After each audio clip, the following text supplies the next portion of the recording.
Love Hackney, Tyler Fleechman, Sue Moyton, and Noah Hughes. And the starting lineup for today's opponent, Racing Louisville FC, is number 1, Isabella Lee, number 4, Trista Morris, number 5, Hadley Snyder, number 6, Cooper Steepford, number 7, Tanner Stickfield, number 15, Grace Maddox, number 16, Ava Hendrick, number 17, Anna Grace Gibson, number 19, Mason Smith, number 22, Livy Moore, and number 24, Courtney Jones. The head coaches of Racing Louisville FC are Sean Francis and Lizzie Hornack. And now, let's meet the starting lineup for your Indy 11! Your goalkeeper, number 0, Emily Edwards. Number 9, Reese Sahaki. Number 12, Matt Kruer. Number 13, Chloe Brett. Number 17, Taylin Guthrie. Number 21, Brianna Dardano. Number 23, Brooklyn Lee. Number 27, Abby Mills. Number 32, Nikki Jadoin. Number 33, Olivia Smith. And number 35, Riley DiMartino. And the head coach of Indy 11 is Brandon Kim. He is assisted by assistant coaches Gina Cormier and Raina Hoffbauer. Goalkeeper coach is Andy Swift, and assistant goalkeeper coach is Dr. Kelly Freeland. Give it up for Indy 11.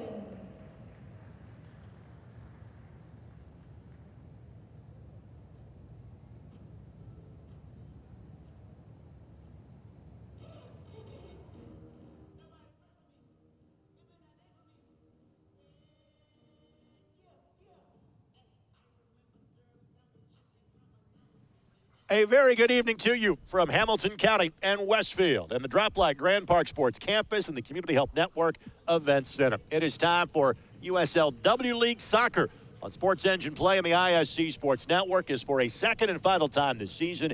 Indy 11 faces the W League squad representing Racing Louisville. Tonight's game presented in part by Desnuda. Desnuda, 100% organic tequila, how real tequila tastes, and by AES Indiana, accelerating the future of energy together. Once again, alongside Kristen Hazley, my name is Greg Rakestraw. Thank you so much for joining us. And, geez, we saw this game in the season opener, a 1-1 draw. The two teams then met at the Racing Louisville training grounds, a 1-0 Racing Louisville win. Simply put, if Indy has a realistic chance of making the postseason, they've got to get all 3 points tonight. Absolutely. This is a must-win if they want to keep their chances alive moving forward, which I think they can do. This is a really different Indy 11 squad than what they saw that first game of the season. The offense has started clicking. We saw that the other night on Sunday. 2 games in a row where they've scored 6 goals each. I think they're a completely different squad. Hard to stop. We'll take this quick timeout. We'll come back with our starting lineups and keys the game as you're watching on ISC and Sports Engine Play. Droplight is a venture studio. We don't sit on the sidelines. We build inside the brand. From stadiums to festivals to the fastest tracks in the world. We turn brands into something people feel. Turning ideas into traction, partnerships into pressure, and momentum you can't ignore. This is Ignition. This is Droplight. Fuel for brave brands.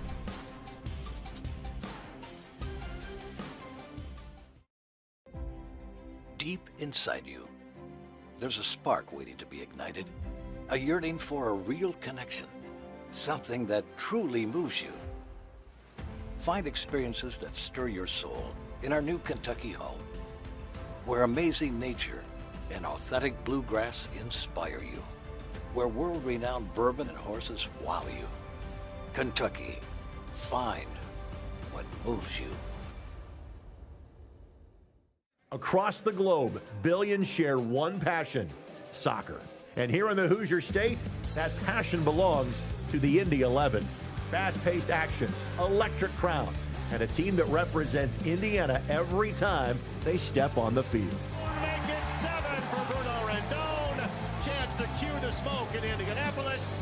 Indy 11, the world's game, Indiana's team. Secure your seats today at Indy11.com. You're looking at our future, working together, learning from each other, and teaching everyone how our lives can improve with greener, smarter energy. At AES, we champion this innovation, and the work we're doing globally is coming right here to Indianapolis, so that our community can enjoy smart energy solutions that power our lives while energizing the next generation of innovators. IPL is now AES Indiana. We are accelerating the future of energy together.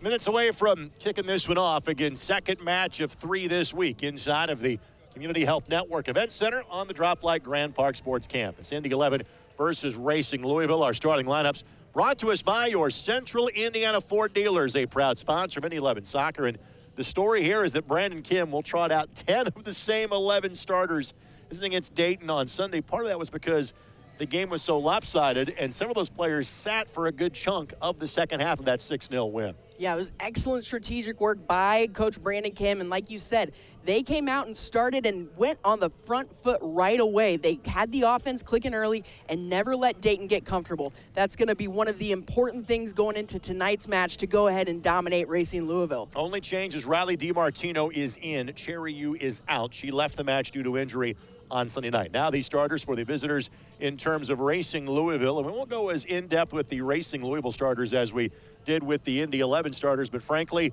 a lot of these players know each other. There's several University of Louisville players that play for the Indy 11, so there is going to be a good amount of familiarity in tonight's game. Absolutely. You could throw, I think, a hodgepodge of these teams together and probably pull out a pretty decent roster of girls that have played together. But, you know, one person you've got to look for is Anna Grace Gibson in that holding midfield position. She is dangerous. If she sits and gets comfortable and can defend and then transition quickly, things are not going to look great for the Indy 11 for too long. Let's get to our keys of the game. They're presented by your Central Indiana Ford dealers, proud sponsor of Indy 11 soccer. Kristen, the floor is yours. Absolutely. Number one, you have to force turnovers in the midfield. Similar to what they did on Sunday night, you cannot let the Racing Louisville midfield get possession and feel comfortably. Number two, you've got to get Reese running early. That goes into not letting Racing Louisville set in, but at the same time, she is the leading goal scorer on this team. Let's get her going. And number three, you've got to make Racing defend set pieces. I don't think we got a lot of set pieces on Sunday, but when we do, Matt Kruger getting involved, all of that back line getting involved is what makes them so dangerous. And we are officially underway. Again, there are 2 more home matches after this one. We'll show you the full standings during the course of the halftime show, but the math is pretty simple. Indy only has 2 more matches left after this one. They'll play Dayton again on Saturday night. They'll then play host to Toledo Villa in a match that won't take place until June 24th. Racing Louisville has a match in hand in this one. And basically the math checks out as this. Indy needs to win out and cannot have Racing win out. Need Racing to lose tonight and then have at least 1 draw of their final 3 matches. And if that is the case, then Indy has their fate in their own hands, would win the Valley Division and make the playoffs for a 4th time in 5 years.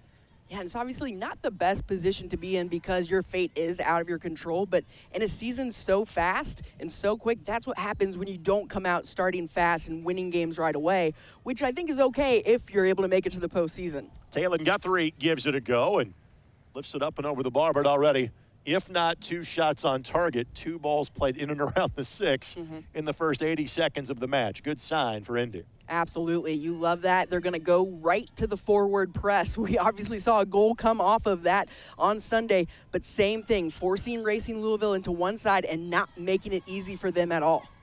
It was a 1-1 draw when these 2 teams opened the season against each other here on May 13th. It was Racing that scored first on a bit of a mishandled corner kick. Led to a tap-in goal for Racing Louisville. Reese Ohaki would answer for the Indy 11 to level it at 1. And just 4 teams in the Valley Division, 16 divisions in the W League, 96 teams in total playing in this summer competition. Top pre-professional league in terms of women's soccer in our country. And again, for these 4 teams, they play each other 3 times. And 1 team makes the postseason out of this group. And as we have seen, there are 3 pretty good operations here in an early corner. Comes the way of Racing Louisville in minute number 3.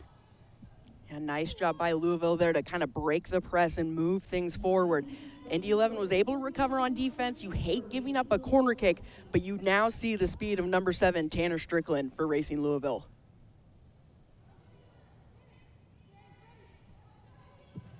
Corner sent in and played short by Racing. Ball to the edge of the 18. And looks like goal kick going to be coming here for Indy. Referee leaves no doubt on the call there, but again, Tanner Strickland able to, with the ball, get past 2 Indy 11 defenders and almost get end line. She's one you're going to have to keep an eye on if you're the back line of Indy 11. A little early pressure here by Racing Louisville. Frankly, we did not see that from the Dayton Dutch Lions. And Indy scored in the 13th minute from Nikki Judoin, who was one of those many University of Louisville players who plays for the Indy 11. Nikki has been fantastic. She has scored in each of the last 2 matches.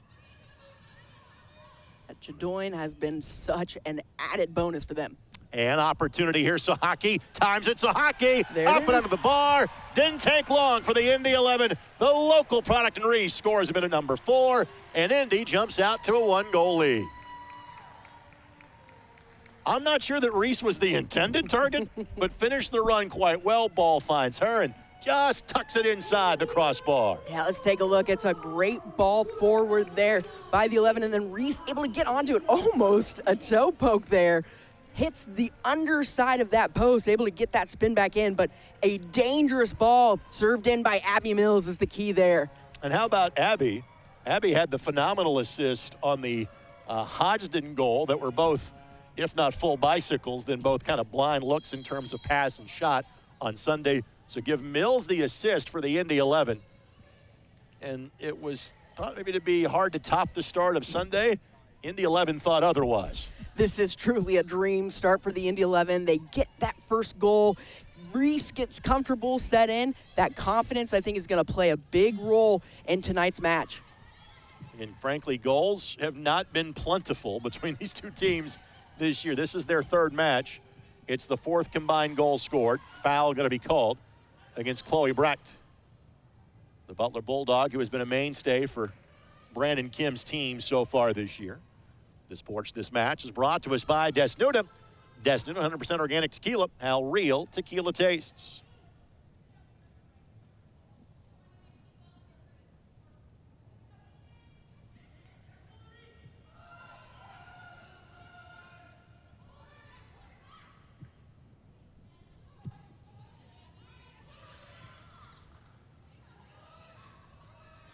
This is DiMartino again. She is the addition into the starting 11.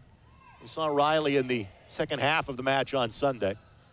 One of the many Notre Dame Fighting Irish players. That relationship has been cultivated over the last couple of years, getting more players to make the drive down US 31. And there are several in the 20-player roster for tonight's contest. Giveaway at the back. Dardano, who got the ricochet goal on the goal clearance on Sunday.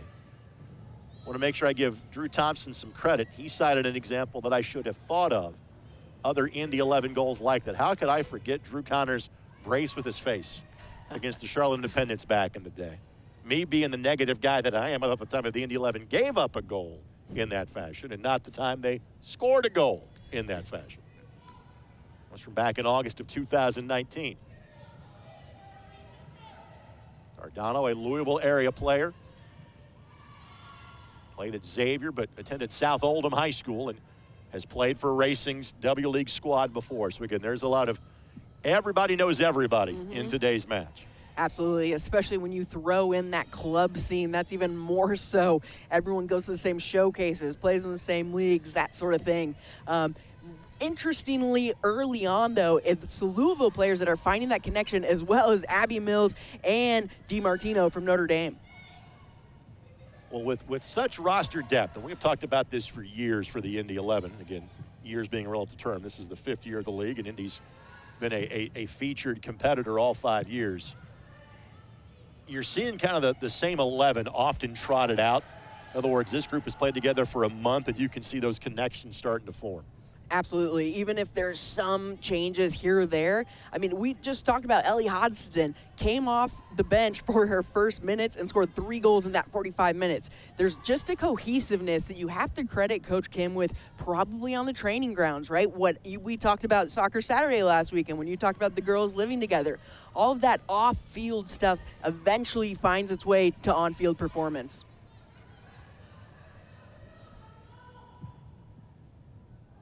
Diagonal ball that Brooklyn Lee misses, but so too did the racing Louisville player. And stop, you've heard this before, Brooklyn plays at the University of Louisville. Between U of L and Notre Dame, Taylor Guthrie going to Pittsburgh, the ACC is very well represented in today's match. By 3 schools that, of course, are nowhere close to the Atlantic coast. But again, that's a conversation for a different day.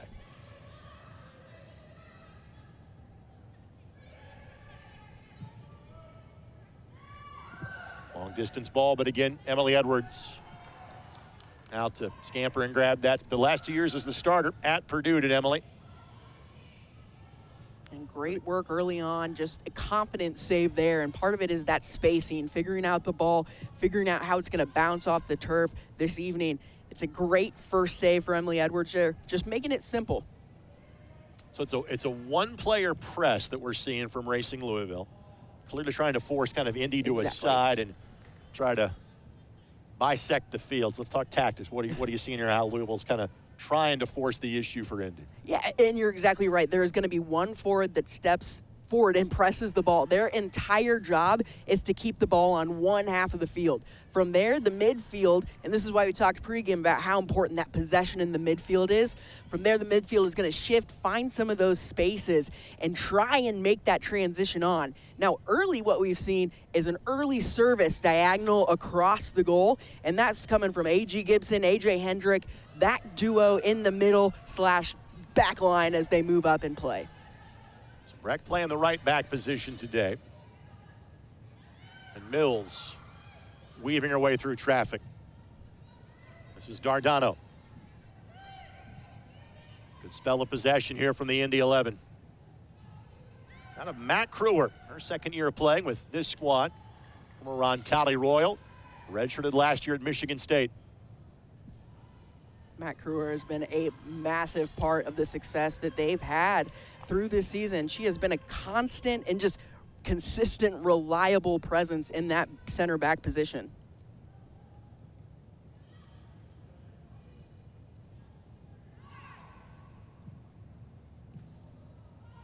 Opportunity here. It's really kind of 1v4. Now the attack widens for Racing Louisville. Quickly swept aside. Some contact, but not enough for a whistle. Throw incoming for Racing. If there's one thing we've learned throughout the season, it's that you don't want to get in a 50-50 ball competition with Talon Guthrie. She is one of the strongest players on and off the ball that I've seen in a while. Crewer does a great job of holding up the player run, and a goal kick coming. And what makes Guthrie's story unique is the fact that she has yet to play college soccer.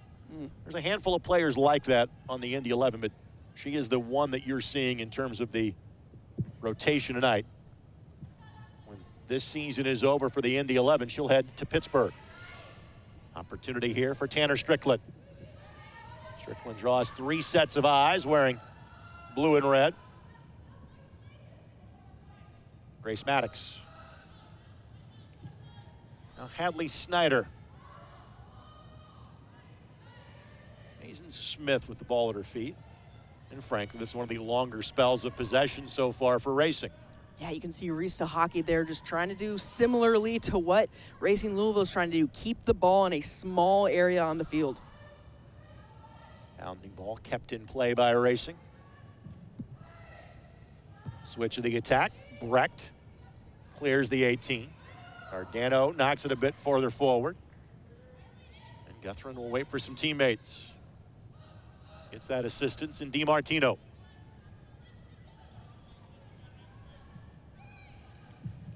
An overlapping run here. Perfectly weighted ball finds Brecht, who joins in the attack. Her cross, so Hockey was the target. Guthrie will have a hit, but couldn't square it the way she wanted to. And goal kick coming for Racing Louisville. Yeah, another really encouraging attack there from the Indy 11. You see Chloe Brecht, that right back, gets all the way end line there. Plays a great ball across. Indy 11 just can't find it in the box. But again, you had a backdrop pass, you had a through pass, and you really utilized the outside channels there. Again, for Racing Louisville, this is kind of, the bridge opportunity, so to speak. They've got a great academy system. Good pressure crewer. Holds up her play just enough and then wins it away. But obviously Racing, part of the NWSL, men's side here in the USL system. So you will see a mix of local college products on this Racing Louisville squad, and then also some of their younger players that are a part of their academy system. And it's frankly similar to what we see with obviously not the professional top end of the pyramid that the Indy 11 has yet. We hope that changes in the near future.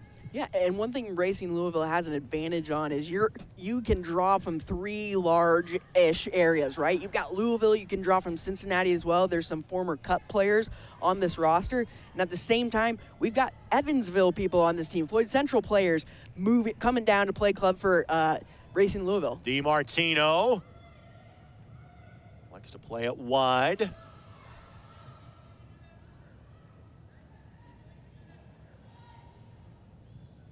Nothing comes of it for the Indy 11. DiMartino did a great job to hold off the defender, and that's late.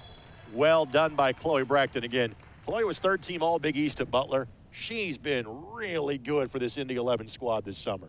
Absolutely. As take another look here. Great step, beats her to the ball. Excellent call by the referee there. I think it's a little late even. But Chloe Brecht has started, last year for Butler, she started in all 16 matches. Tied for third on the team with 2 goals. So she's getting forward in that position even during the college season. Talked about making Racing defend set pieces. Here you go. So Hockey looking back post. Steered back on frame. Defender gets a boot to it. Indy 11 redirects. Oh.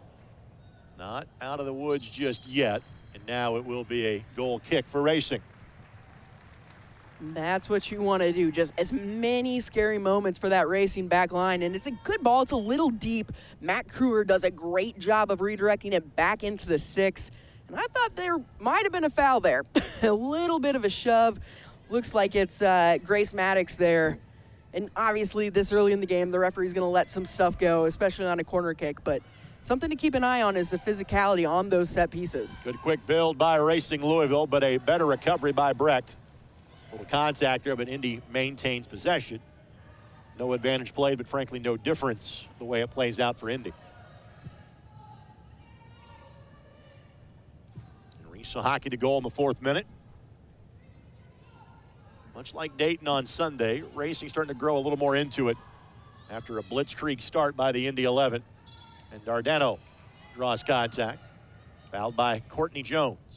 Yeah, one thing I like early on from the Indy 11 is they're doing a nice job getting big as soon as they win the ball and then compacting and pressing as soon as they lose the ball. Right now, I think they're doing that quicker than Louisville, and that's why you see them winning some of these 50-50 balls.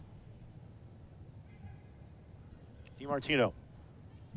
Again, probably more of a cross than a shot, but ends up directing right at the keeper. Nothing doing there. Fans, you can show your Indy 11 pride. Get your exclusive IMCU Indy 11 debit card at any IMCU branch or online at imcu.com today. Greg Rakestraw, Kristen Hazley with you.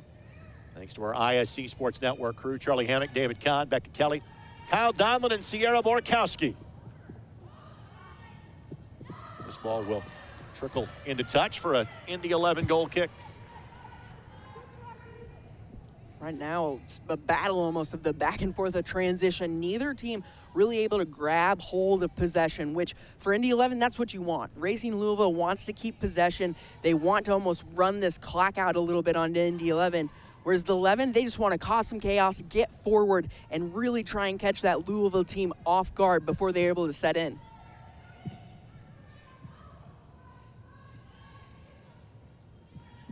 press kind of turning into a two-person press here for Racing Louisville, and it leads to dividends. Good touch here. Kruer. It's a great win there by Kruer. If she redshirted last year, Michigan State must have been real solid along the back. You know, yeah, that absolutely. One, they probably had, you know, a upperclassman leader in there, and I bet you Michigan State's coaching staff said, hey, we want you to start for us for 4 years. Why don't you take this year off, let her graduate, and then you can slide right on in there. Almost like a quarterback mentoring the other type deal. And Mac played high school volleyball while playing club soccer. He's part of the volleyball state championship at Roncalli High School. She was part of a team that her senior year had 8 future college athletes on her high school volleyball team. That's probably not even the record for Roncalli. Throw in coming here.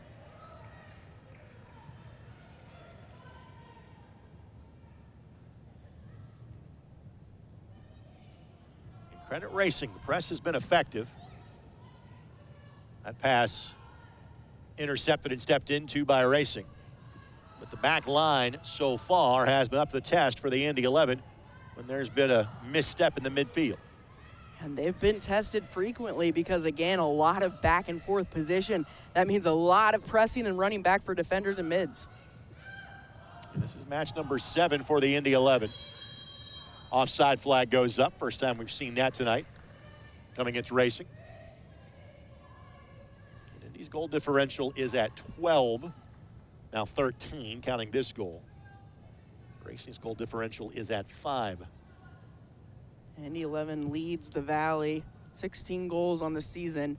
Racing's next closest with 9, at least the last stat update I checked. And Indy's allowed all of 3 goals this season and no more than 1 in any given match. So do the math in terms of kind of the task at hand for Racing tonight.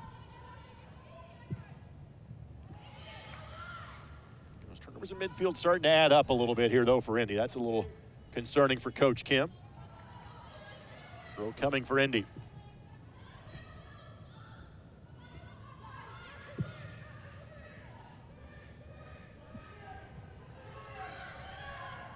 Kruer finds Jadoin. Now it's Guthrie.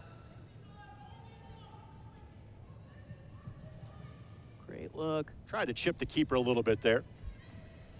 Yeah, I think from that position, Illinois. Yeah, from that position, you've either got to put it on frame with some power, you've got to pull that back a little bit and try and find one of those forwards. In the middle of that buildup, you heard Coach Kim, Brandon Kim yelling, it's on all day when you switch it. That just means once we get the ball, if we can quickly find the other side of the field, that cross back is on all day. Good step. That's Lee. So hockey's job is to hold things up and find a teammate. The teammate is Guthrie. Trying to weave her way through traffic. Was not a touch there by Racing, so it'll be a throw coming for the visitors. This portion of the match brought to us by AES Indiana, accelerating the future of energy together. So minute number 21.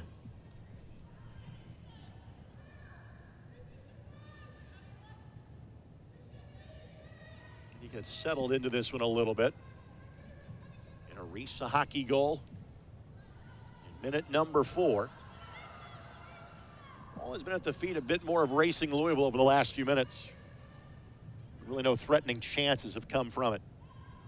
Yeah, the build-up from Racing Louisville, though, it's getting longer, it's getting more complicated, which, as you said, a little bit not a great idea or great sign there for the Indy 11. You want to try and get that pressure on and disrupt as soon as you can, but here you go, see them using the angles.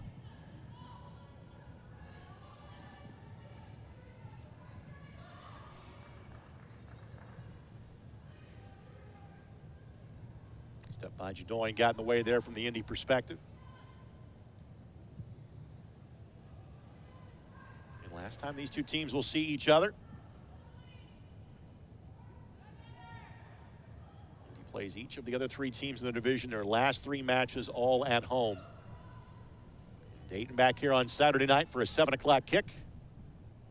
And It's an 11-day gap to the last match of the season against a Toledo Villa team that Indy has already won at twice.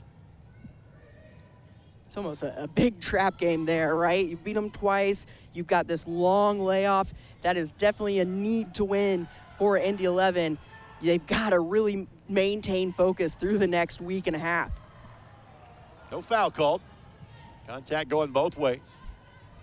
Off the feet of Guthrie for a racing Louisville throw. And he knows they frankly need to win their last 3 matches to be a playoff team. Last year missing the playoffs after going 5-5. First time in, at the time, their 4 years they were not their respective division champion. Finished at least in the national quarterfinals each of their first 3 years and won the Double League Championship back in 2023.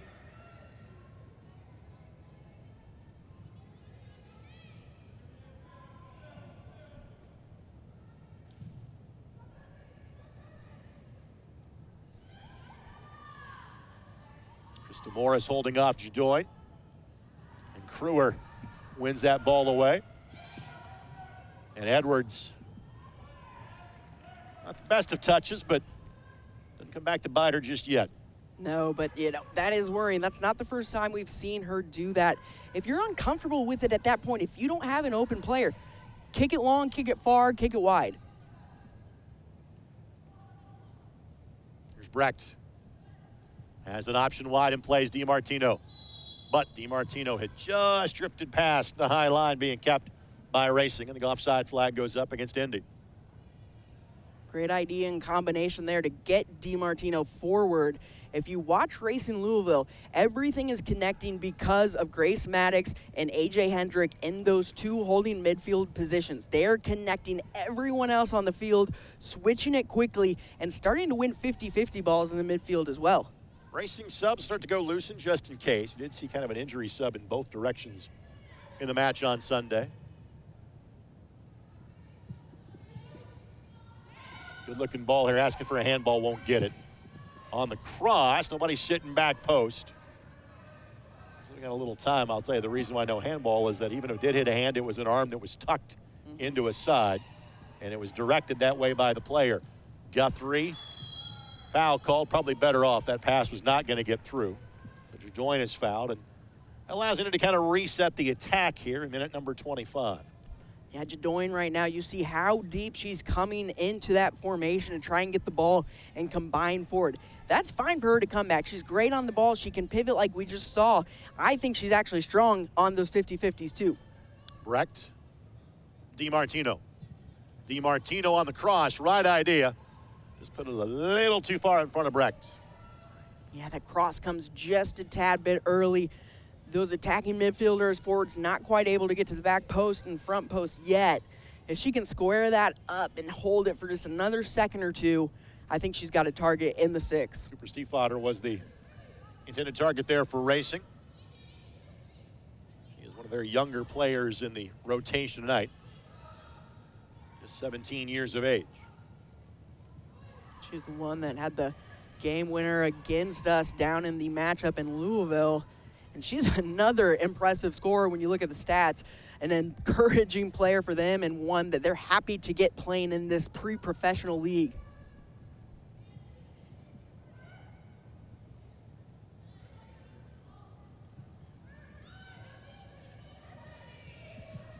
Good distribution here. Run is onside by Strickland, or was it? It was not, said the narrator. Opposite flag goes up. And you see our unique camera angles we have here from what we lovingly call the great indoors, and especially since today's weather conditions can be described as swamp outside. Very nice to be here in 72 degrees of air-conditioned comfort inside the Community Health Network Event Center. DiMartino applying pressure. Indy benefited off a goal clearance 3 days ago. Trying their luck at it again. Ardano had her pocket picked.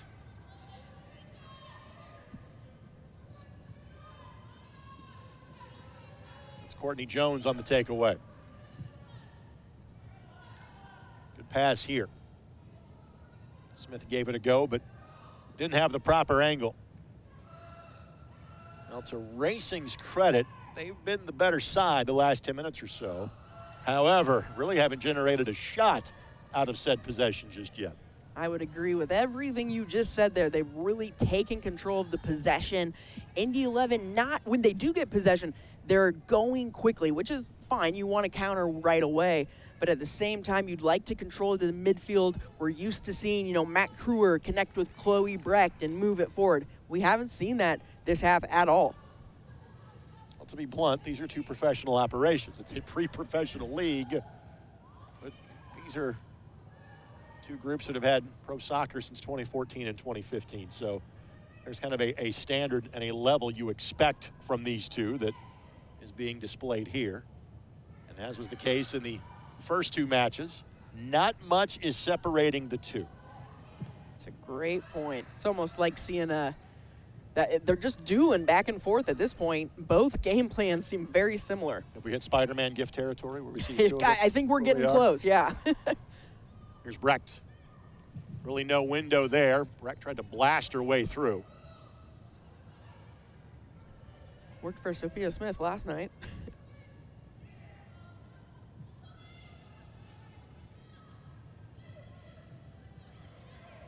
Now Sahaki will give chase.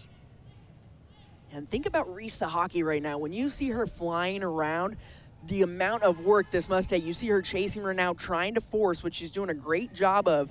But think about, she's had maybe 5 touches on the ball and has been able to score one. There is so much off the ball work that she does at the top of that formation. Right idea, just didn't find a teammate. Libby Moore was the player closest to it.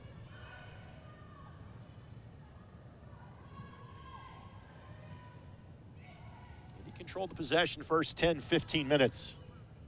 It's gone the opposite direction so far. Indy has almost kind of taken a counter stance here. And here's a chance to launch it right now. There you go. You saw them trying to go quickly. That's great, though. When it's not on, go ahead and pull it back. Lee. Now to Smith, who has finished her days at Indiana University. She's one of a couple of 3 players in the 20 tonight that have exhausted their college eligibility at this point. DiMartino able to keep it in play. Brecht gets it off but couldn't find a teammate. So Hockey keeps it in. Guthrie has a hit, didn't get much on it. And the keeper, and Isabella Lee, will amble over to track that one down. Decent build up there. What you like about that from the 11 is they move it forward, they pull it back, they switch sides as well. That's what we haven't seen. If they do that quickly, that is on for them to get forward. Louisville is trying to do the same thing back to them, though, the other way. Already a substitution has made their way to the 4th official for Racing.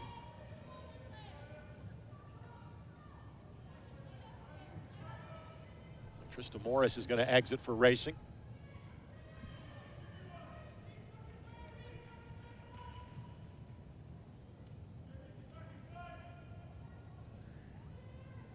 Side of the 18 on the cross, and it will be a corner. First one for Racing of the night. How strong is Matt Kruer on that tackle? There was pace coming into that, a slide tackle. Matt Kruer goes and gets all ball and still dominates it. It's a great clearance. You'll take a corner after that situation. Mia Lancaster, by the way, will be the player that will get waved on for Racing when given the opportunity. Bending ball in. Flicked away by Indy. Louisville resets, looking back post, and defender clears sideways. Trying to walk the tightrope, another corner. That ball steered out of play by Indy after Anna Grace Gibson trying to walk the byline. Courtney Jones will reset here. This is the first time we've really seen Indy 11 have to defend set piece after set piece after set piece in quite a while. Louisville keeping the pressure on their attacking third right now.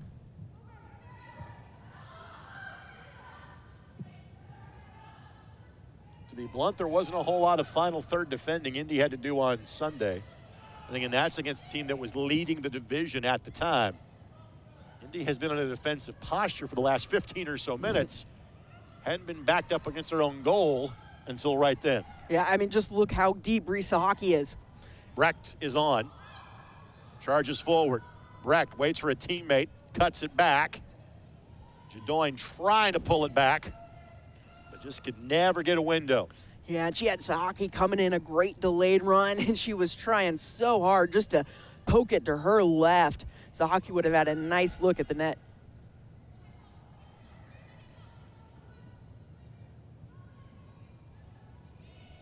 Always interesting to see the ebbs and flows of a soccer match. Indy trying to force a turnover there. Again, the deflection off of Smith. DiMartino hustling, but Racing will get there first, and Racing will draw a foul, and we will have a substitution.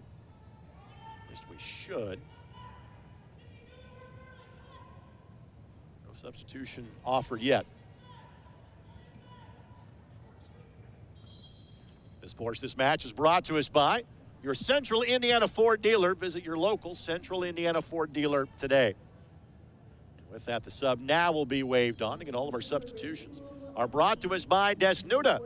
Desnuda, 100% organic tequila, how real tequila tastes. So Lancaster in, Morris out. Already one change made. Jadoin with more space than she's been accustomed to tonight.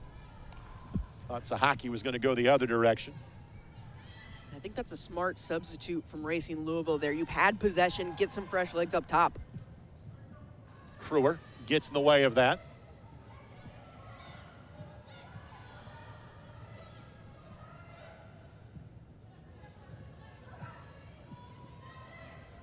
Kruer again launches Jadoin. Again, she's got Sahaki to her left. Little help applied by Dardano. Pass didn't have the velocity to reach Guthrie. Not quite. And at that position, you've got to know you're 6 yards outside of the 18. You've got to put some zip on that if you expect it to get across the mouth goal.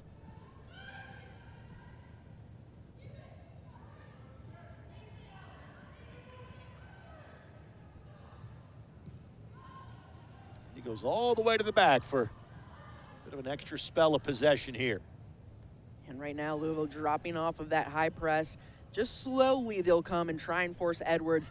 That's all she's got to do. Now they'll force the other way. Indy goes the route one and locates it perfectly.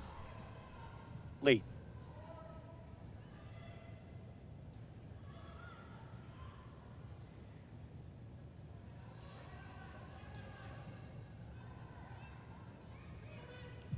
And have a hit from distance. Oh my! Golazo! Wow! That's from 35 to 40 yards out. Guthrie stunning everybody in the building, myself included. Sometimes you're too young to know any better. Making two for the Indy 11. Let's just watch this beauty. No explanation needed. My goodness. I'm not sure what she saw. She was the only person in the building that saw it, including the keeper. And including Coach Cam, he's yelling at her to switch it right at that point. What a rocket off of her foot. Coach, that is her third goal on the season. How about that? My goodness. So we do have some football markings that are done. So we're kind of starting to count exactly how far that was out. It was of some distance.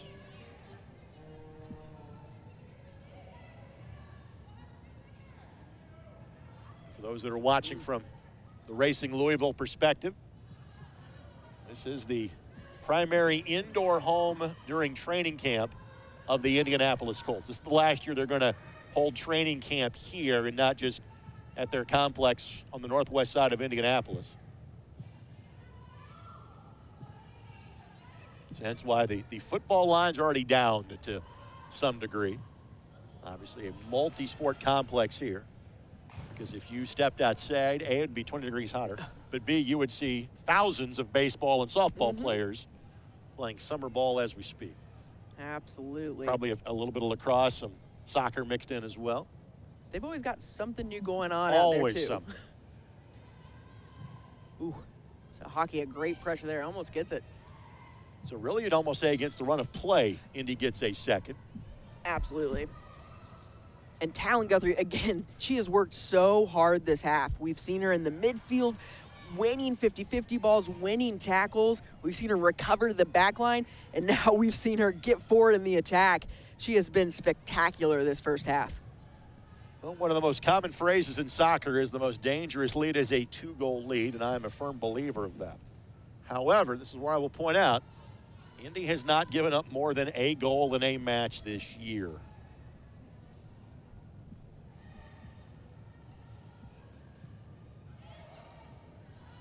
Oh.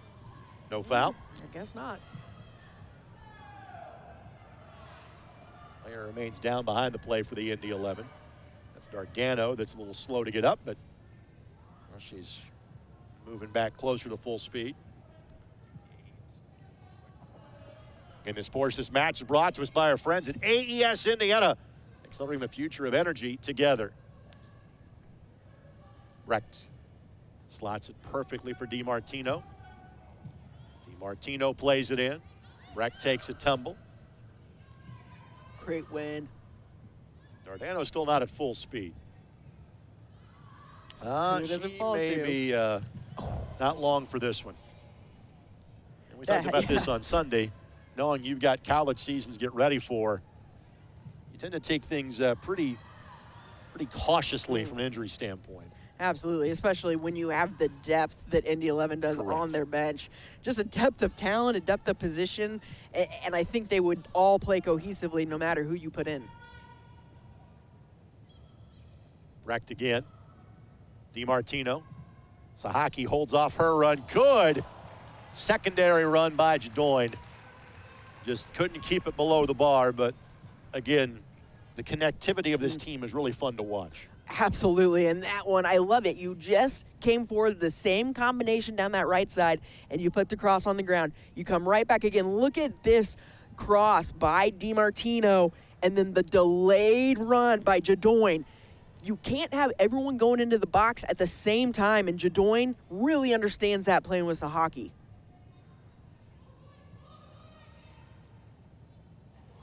Trying to maintain this as a 2-goal advantage heading to the break.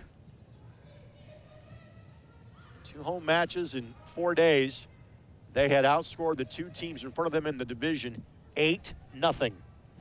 That's pretty good. I mean, back-to-back games where you're putting 6 in the net, I would say your offense is working just fine. Yeah, that was Toledo in the road match, then Dayton, and now 2 against Racing. But again, Racing trying to get one back before halftime. Gibson.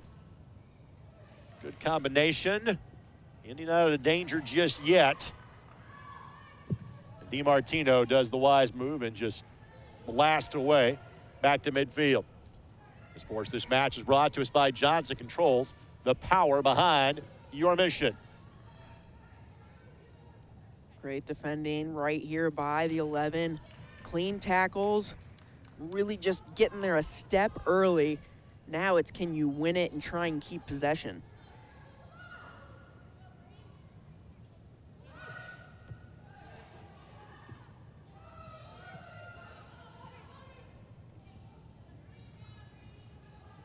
Throw incoming.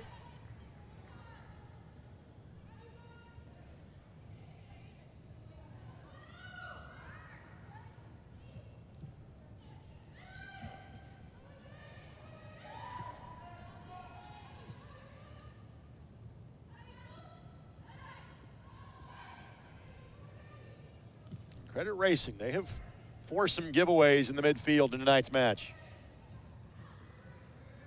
Yeah, they're The defending gap in terms of the eyeball test is not 2 goals between these 2 teams.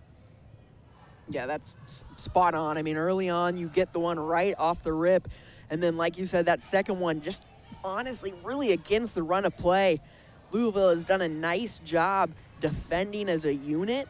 And I think that's why they've been able to stick up now in this end of this second half and control possession. Good read. Brecht. Just didn't have the right diagonal angle for Jadoin. Yeah, smart to hold it. So plays Lee into space instead. And Jadoin thought she was offside, and she was correct.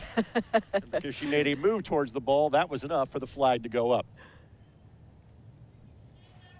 Any other coffee shops to add to her collection that we should suggest for her, since we dabbled in that on Sunday? Yeah. I'm trying to think of, there's a Parlor Coffee House downtown if you're Always a downtown good. type of gal. I think she lives more Hamilton County, with the players up here. I don't. So. Anything in Zionsville you would recommend? Since you are a native.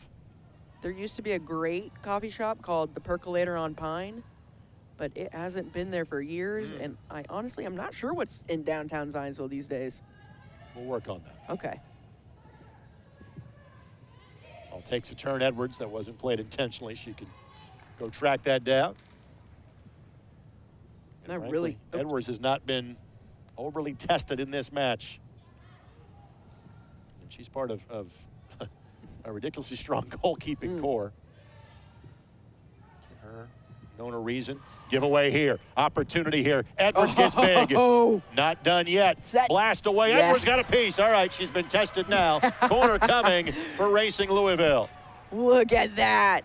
Brilliant back-to-back saves. She comes out and shuts down that space so well at the top of the 18, closing it down and then kicking that right foot out. Man, that was impressive. See, takes the space there, and then it's a right foot. And then, yeah, the second one, she's able to just get out, cut the angle down, and force her to go high. Corner sent in by Racing Louisville as we show you the replays. Indy just trying to get this to the break with a 2-goal lead. And again, just been a bit casual on passes in the midfield. Yeah, the giveaways in the midfield are killing them. And if you take a look, most of those passes that are being intercepted are because they're flat passes. They're not on the angle. They're not switching the fields. So they're easy to defend and easy to pick off.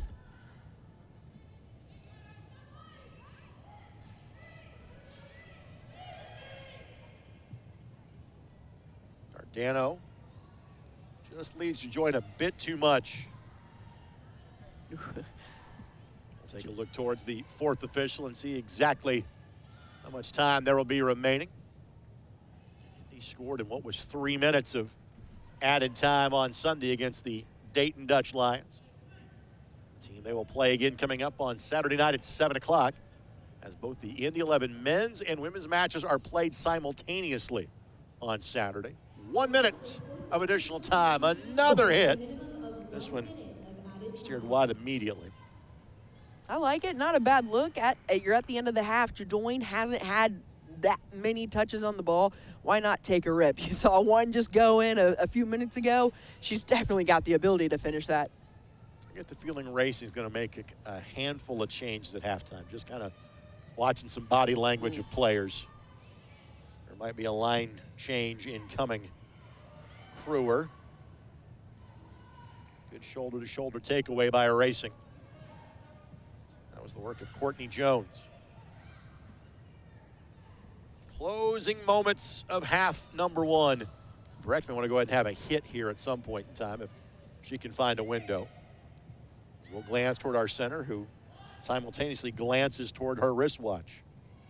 Good ball. Hit steered wide, and goal kick should be the end of proceedings for half number one. One that obviously Brandon Kim and his team will gladly take with a 2-goal advantage. And that's enough for half number one. Sahaki with the 4th-minute goal.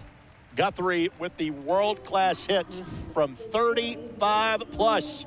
You can cue the music, not the smoke, indoors. Indy 11-2, Racing Louisville 0.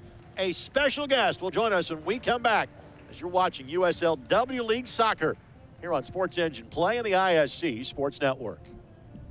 This is Molly. She loves road trips, hikes, her dog Max, and cars that fit her lifestyle. Like this cool new ride that she got with help from Indiana Members Credit Union at a great low rate. And for when she's on the go, IMCU makes it easy for her to pay from anywhere thanks to their digital banking. Looks like Molly is really getting the max from her credit union. Droplight is a venture studio. We don't sit on the sidelines. We build inside the brand. From stadiums to festivals to the fastest tracks in the world. We turn brands into something people feel. Turning ideas into traction, partnerships into pressure, and momentum you can't ignore. This is Ignition. This is Droplight. Fuel for brave brands.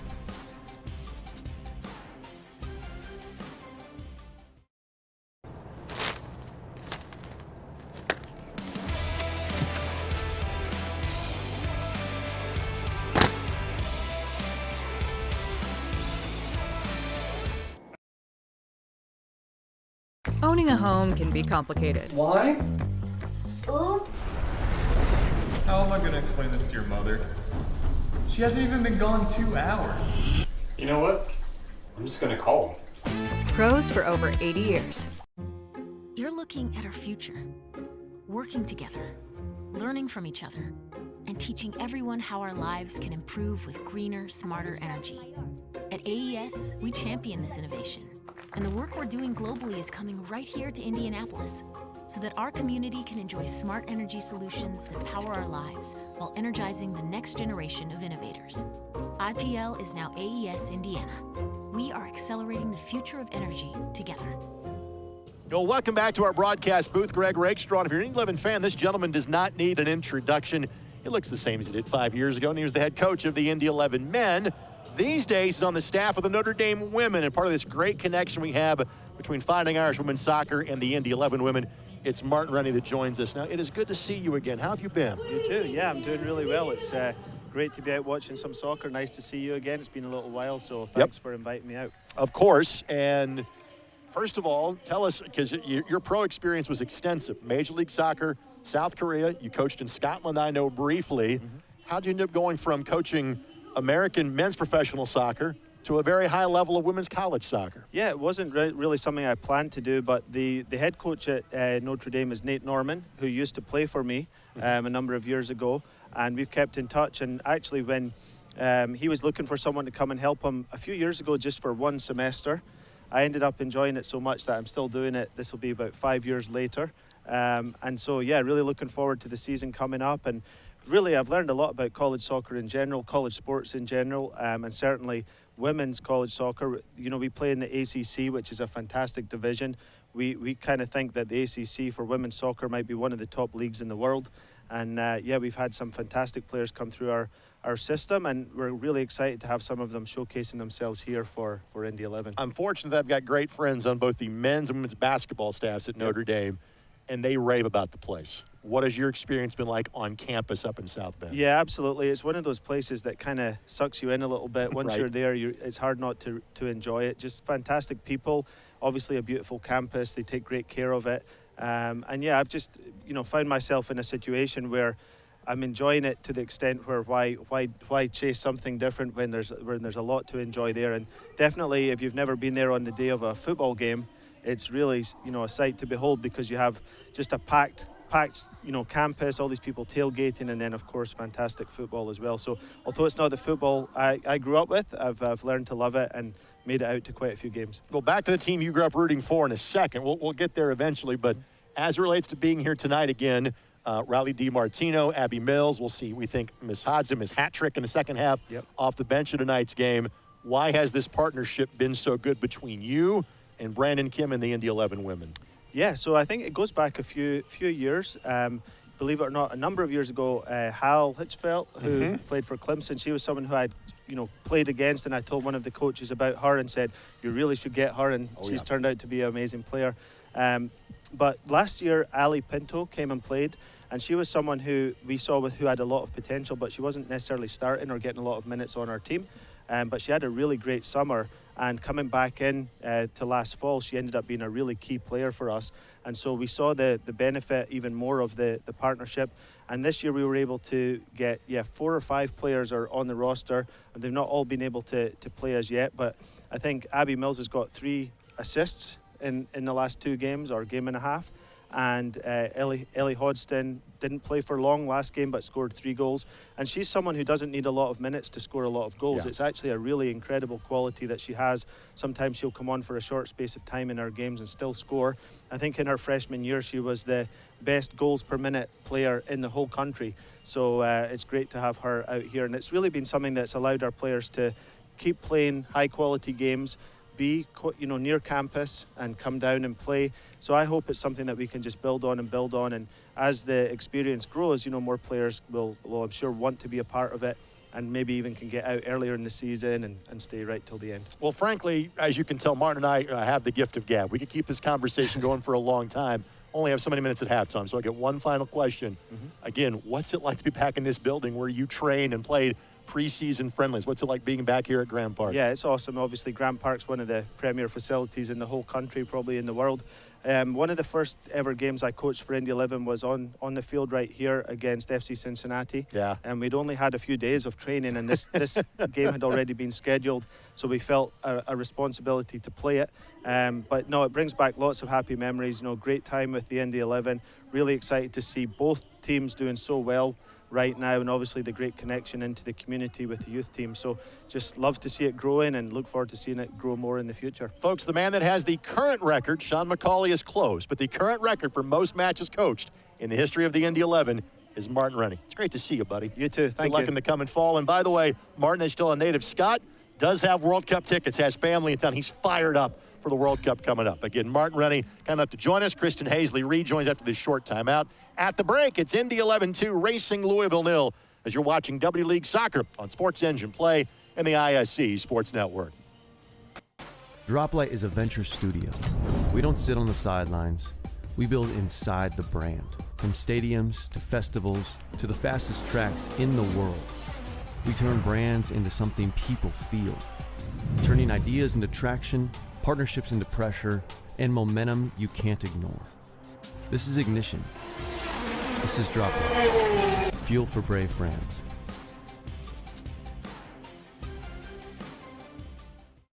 In Kentucky, we're moving forward together. Our businesses are winning, and our families are thriving. Because Kentucky is a place where business is fast, but the pace of life is just right. Now, we're looking at a new Kentucky, one where good jobs and a good life are possible for everyone. Y'all interested? We don't blame you. So come explore your new Kentucky home. Across the globe, billions share one passion, soccer. And here in the Hoosier State, that passion belongs to the Indy 11. Fast-paced action, electric crowds, and a team that represents Indiana every time they step on the field. Make it 7 for Bruno Rendon. Chance to cue the smoke in Indianapolis. Indy 11, the world's game, Indiana's team. Secure your seats today at Indy11.com. Halftime and highlights already rolling. Greg Rakestraw, Kristen Hazley rejoins. Again, many thanks to Martin Rennie, both for the halftime conversation, his friendship since 2018, and frankly, for 3 or 4 really good soccer players like the one that got that assist there. As the highlights fly by, Kristen, just overall, your thoughts on half number 1? Well, it was an intense battle. I think Indy 11's fortunate to come out with the scoreline that they did, the 2-0. Now, credit the fact that they're impressive scorers. They can finish the ball well. We've seen them put shots on goal from crosses, outside shots, as well as just taking players one-on-one. So credit them for being that good. But Racing Louisville had honestly a predominant amount of the possession. They were just unable to capitalize on their attacking third. Other team having more possession, Indy having a 2-goal lead. It sounds like talking about the men's team, how things have gone this year. Again, Guthrie's hit was absolutely otherworldly that you were watching there. You obviously had your keys to the match. I'm sure Brandon Kim's big key with his team right now, stop turning the ball over at midfield. That's really the only negative so far from the Indy 11 perspective. Yeah, and a lot of that is communication. A lot of that is, going back to basics. Play the way you face. If you have time to turn, you should be hearing from your teammates, turn. then you can switch the field. They're all trying to do that, but right now, especially in the back, when they get under consistent pressure from Louisville, that's when those turnovers come because they're panicking and not allowing those angles to form on the outlet pass. And frankly, I think we're going to see a good amount of substitutions. Both these teams, frankly, both teams played on Sunday. We saw one sub already from Racing Louisville. I think we're going to see a series for both here at the 45-minute mark. Yeah, that wouldn't surprise me. It wouldn't shock me if Brandon Kim comes out and goes with that same core for a little bit longer, and then maybe we see that 60, 65, 70-minute subs come in, fresh legs, and hopefully by that time in that second half, you've been dominating the possession, and you can really utilize some of those fresh legs up top. Let's show you our league standings brought to us by AES Indiana, accelerating the future of energy together. Again, Racing Louisville on 11 points. Dayton is actually ahead of Indy technically because we show them points per match. And since Dayton has a match in hand, even though Indy is plus 12 in terms of goal differential, that will catch up eventually. Then comes Indy, and again, Toledo playing to be a spoiler, playing for pride with 3 matches left to go. Again, folks, the math for Indy is simple. They need to win this one. They're doing that through 45. Secondly, Racing can't win out their last 3 matches. If that is the case, Racing wins by a point. Racing has to play the Dayton Dutch Lions twice.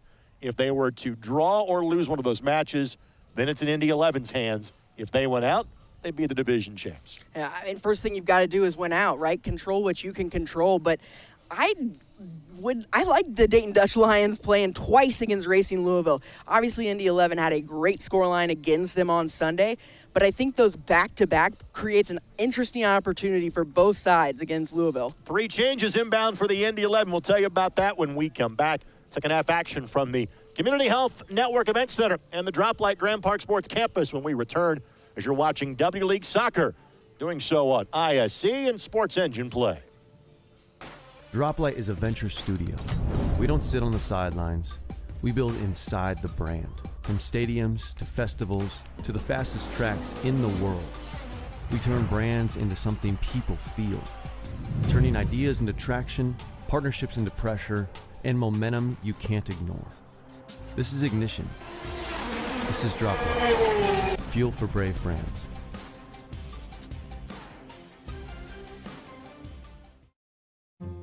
You're looking at our future, working together, learning from each other, and teaching everyone how our lives can improve with greener, smarter energy. At AES, we champion this innovation, and the work we're doing globally is coming right here to Indianapolis, so that our community can enjoy smart energy solutions that power our lives while energizing the next generation of innovators. IPL is now AES Indiana. We are accelerating the future of energy together.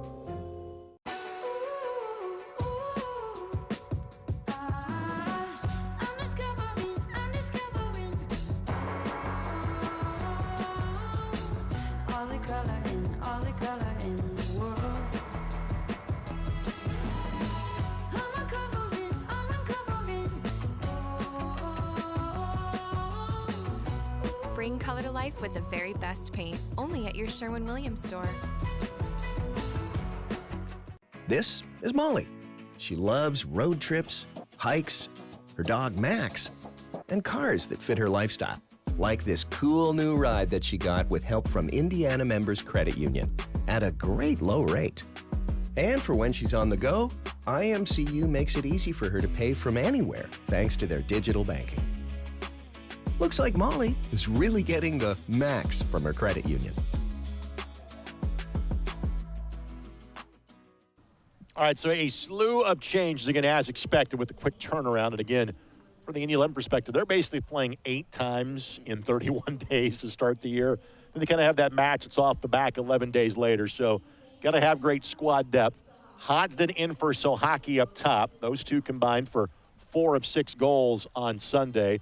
We thought Dardano was laboring a little bit, and so she will hop out for the Indy 11. And the other substitution that we will see, Emerson Jennings will make her season debut. Charlie Codd also will make her debut. She's the player that is coming on for Brianna Dardano. So those are the changes inbound for the Indy 11. A couple of changes as well for Racing Louisville. Giovanni Garza will come on, as will Brunella Pilati. Exiting will be Ava Hendrick, and Cooper Stiefvater. And again, all of our substitutions brought to us by Desnuda. Desnuda, 100% organic tequila, how real tequila tastes. Charlie caught another one of those Notre Dame players, so and Martin Rennie getting his money's worth, and as their staff is down to watch tonight's game. And again, for those watching from outside of the area, to get from the Notre Dame campus to here is less than 2 hours, so just a quick jaunt down US 31 to watch the games tonight. I mean, let's just hope it's similar to Ellie Hodgson's debut on Sunday night. That would be just perfect for the 11 right about now. Well, Martin said, he was like, she has this ability to score goals in bunches and score goals quickly, and we saw that. Just one of those players that knows exactly where to be, how to position yourself from an angle standpoint. And here she is causing pressure already, and going to be called for the foul. I want to thank our ISC Sports Network crew, Charlie Hammock, David Kahn, Becca Kelly, Kyle Donlin, and Sierra Borkowski, handling all the action behind the scenes for us tonight. Be sure to join us on Saturday night at 7 o'clock when Indy plays host to the Dayton Dutch Lions.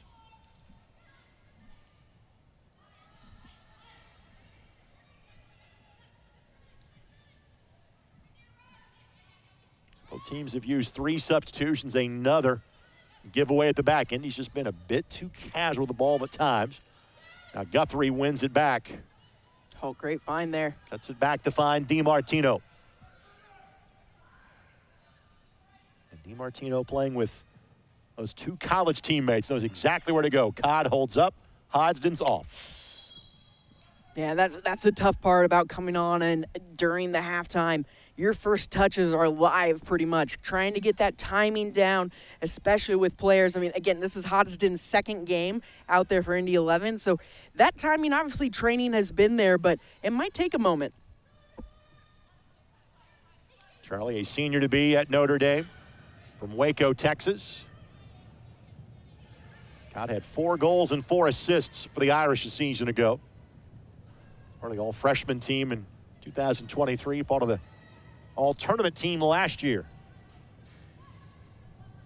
So it is an all-Irish attacking front right now for the Indy 11.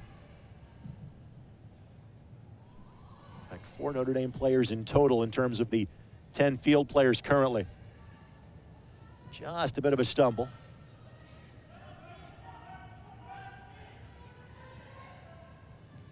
Oh, great recovery.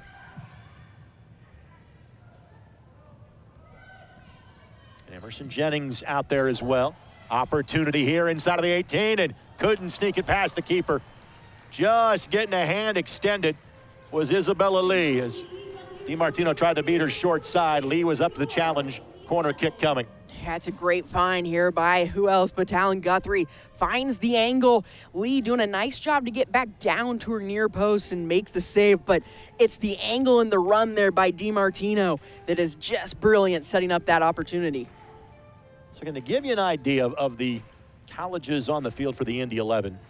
Notre Dame, Louisville, Indiana, Purdue in terms of where players have played, say in recent seasons, Michigan State as well. To the back post.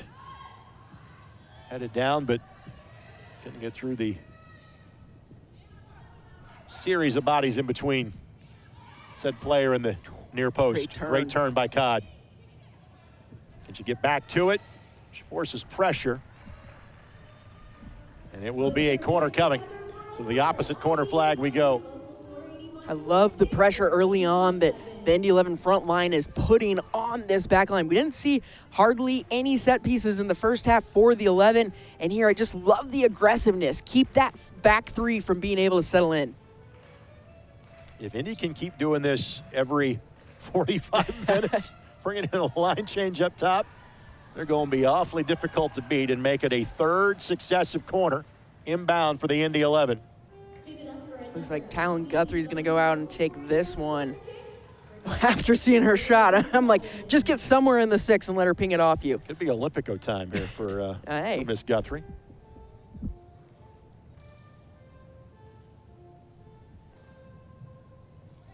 Bending ball in.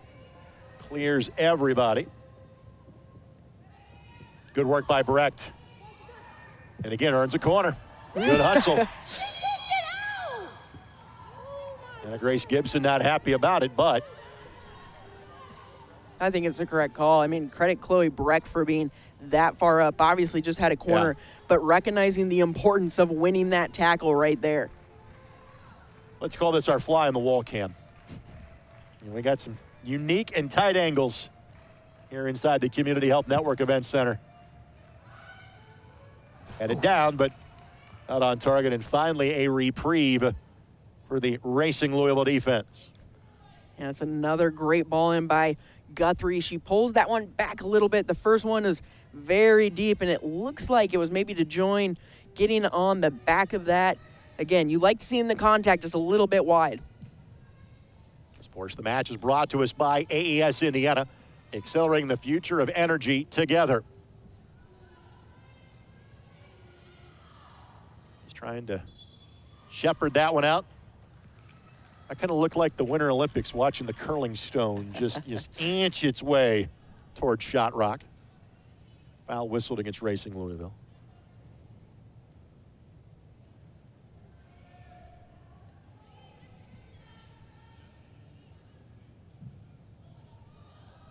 And effectively a punt from the goalkeeper there from the opposite side corner flag.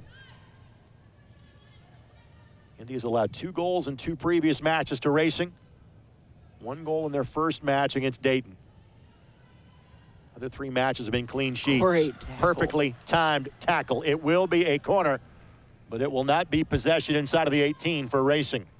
No, that's just perfect defending. She's patient. She knows I've got to get here or else a cross is going off. Look at that. Just pokes the ball away early enough. Great tackle. That's Tanner Strickland, who plays at Kentucky. Ball to the edge of the 6, and Edwards able to pounce on it and trying to restart quickly. But couldn't find an angle. Now will sling that ball to her left. And the Incon is onside as Hodgson running step for step with her. Great win there for Racing. But Codd gets it back. Plays it across, but couldn't get it through. That was Garza that she was going back and forth with. Garza just 15 years old, one of the, in fact, the youngest player that you're seeing in tonight's match for Racing. Opportunity here. Blast, steered wide. Asking for a touch. Referee says no. Goal kick. That's Gibson. Yeah, and A.G. Gibson, again, another one of those Louisville players, taking her aim from outside the 18. She's got the power to finish that. Emily Edwards knowing her post there. A nice job.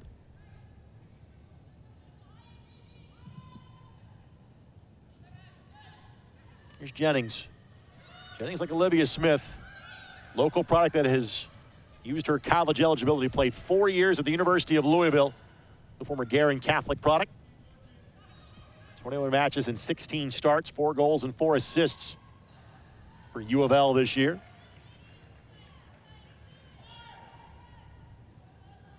So if you're a Racing Louisville fan, you are hearing a lot of familiar names across the board tonight. And again, these 2 teams have often split the U of L roster down the middle in terms of where players play their summer soccer. And U of L, frankly, has often recruited this state for talent. Addie Chester and Carson Cherry immediately come to mind. Absolutely, and Louisville, you know, a great program, so we're happy for those girls, but we'd love to see them play a little pre-professional for the 11. Garza's onside, Jennings gets in the way.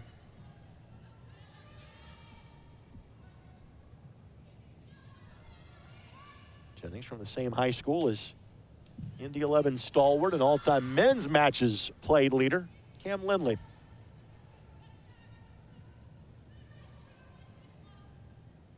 Smith gets in the way. Kruger.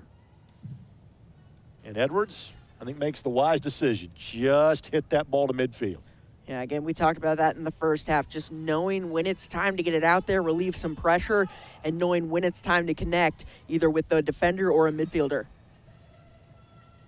Hodgson, good toe poke. DiMartino.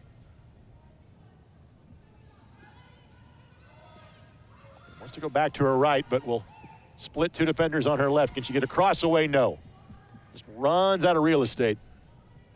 Really good, patient defending there by the Louisville back line. She was 1-on-3 there, didn't really have much support, so I like the decision to go for it and try and take that defender on.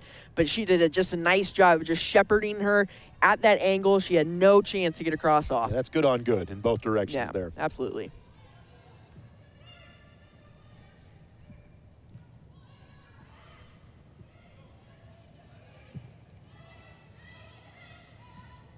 Guthrie giving chase there. Yeah, ideally you'd like Codd over there to kind of cut off that connector right there. Opportunity here. Mills back defensively. Can she prevent the corner? No, it will be a corner. Got a boot to it, but couldn't keep it on the proper side of the corner flag. This is Courtney Jones that heads in that direction.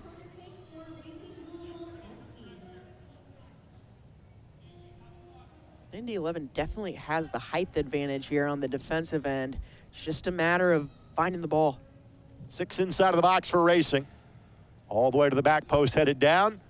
Took a turn off of Matt Crewer, but again, Edwards does a great job of pressing the accelerator until she gets to the 18. Yeah, it's a good corner there by Racing Louisville. Great deep ball. You get it over to Grace Maddox, just unable to get any power or direction on it. Here's Lee.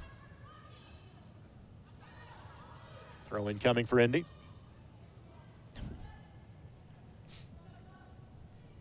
And Lee will, with a 2-0 lead, say, fine, I'll take a little extra time with the throw in. Sure. No problem. Thank you. You can kick it the third field for us. Go ahead.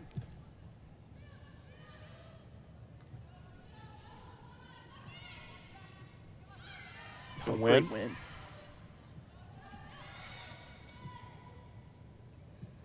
Right idea, just Brewer and Jennings couldn't combine there. Emerson spent time with the Indy 11 last year, as did frankly many of these players. Good looking turn by Guthrie. DiMartino making the diagonal run. Guthrie just puts it a ball behind her.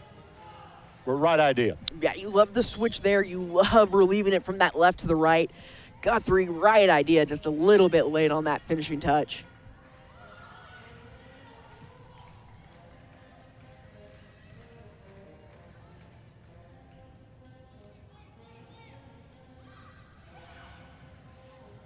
.50 ball won by Racing.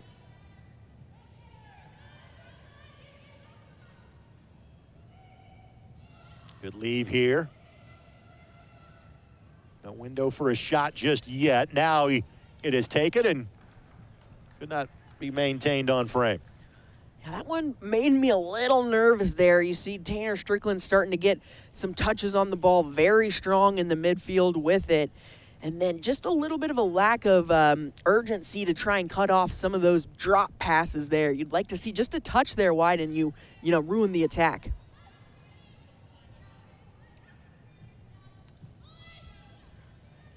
And the only negative for the Indy 11 is too many turnovers in midfield tonight. But they have been so good along the back line and so good with the ball at their feet in terms of the attack, it has not come back to haunt them. Yeah, and I would just, credit Louisville's full field press there, especially on the back line. Here's DiMartino, slides it forward. Hodson just couldn't get there in time. Flag did stay down there. Yeah, that's a good sign, getting the timing down. Yep. And again, those two are college teammates, so they know what to expect.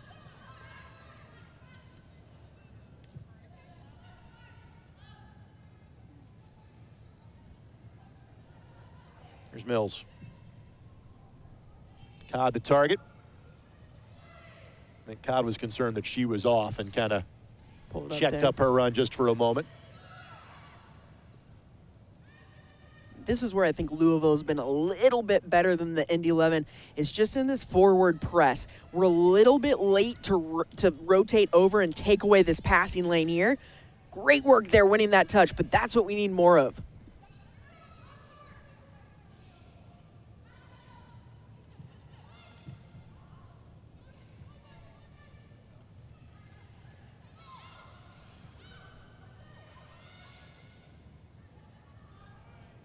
That's like Matt Kruer's go-to move. I love that. You see that at least twice a game from her. And that is, explain. Oh, well, I mean, she goes for almost a shot fake, if you will, if you're watching and familiar with basketball terms. But really, it's just selling that ball, rotating, and finding the switch. Guthrie with the left foot has a good-looking hit. Doesn't get through. Again, tried to go short side that time. But the majority of this second half has been played in this half of the field, which for the team that has a 2-goal lead is exactly how you want to see it develop. Yeah, the Indy 11 should feel positive about how they've played these first 15 minutes out of the half. Garza. Pilati.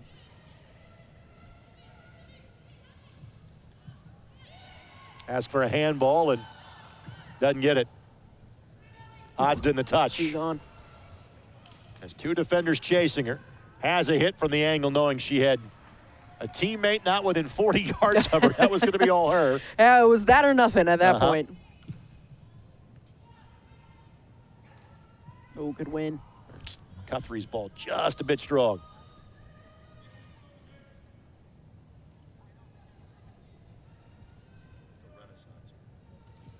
Of course, this match is brought to us by the Renaissance Indianapolis North Hotel. Treat yourself to an elegant stay at the Renaissance, just minutes away from both Grand Park as well as downtown Carmel.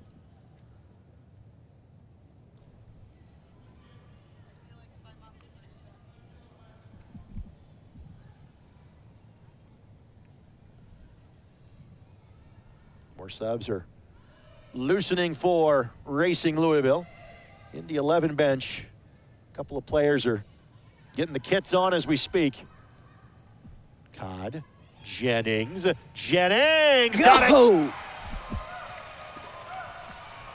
Emerson Jennings gets the goal in her season debut. The former Garin Catholic Golden Eagle makes it 3-0 in favor of the Indy 11. Take a look at this great ball back to her, and then she does a nice job of not making that touch too far to cut the angle down. Just able to beat the keeper going to her right. What placement there, upper 90. Well done. Well, she has that speed. She was also a track and field athlete in her days at Garin Catholic. Cardinals last year went 13-5-3. Beat their hated rivals Kentucky in their opening round of NCAA tournament action before falling to Kansas. Emerson, 3rd-team All-ACC last year. And again, what a couple of home matches it's been for Indy. Entered the week 3rd in the division. And they have outscored Dayton and Racing a combined 9-0 in 150-plus minutes of soccer. Again, just the forward depth on this team has been amazing. The fresh legs that come in, the connections that they have, combining, trying to find those through balls. They could just score 9 different ways if you let them.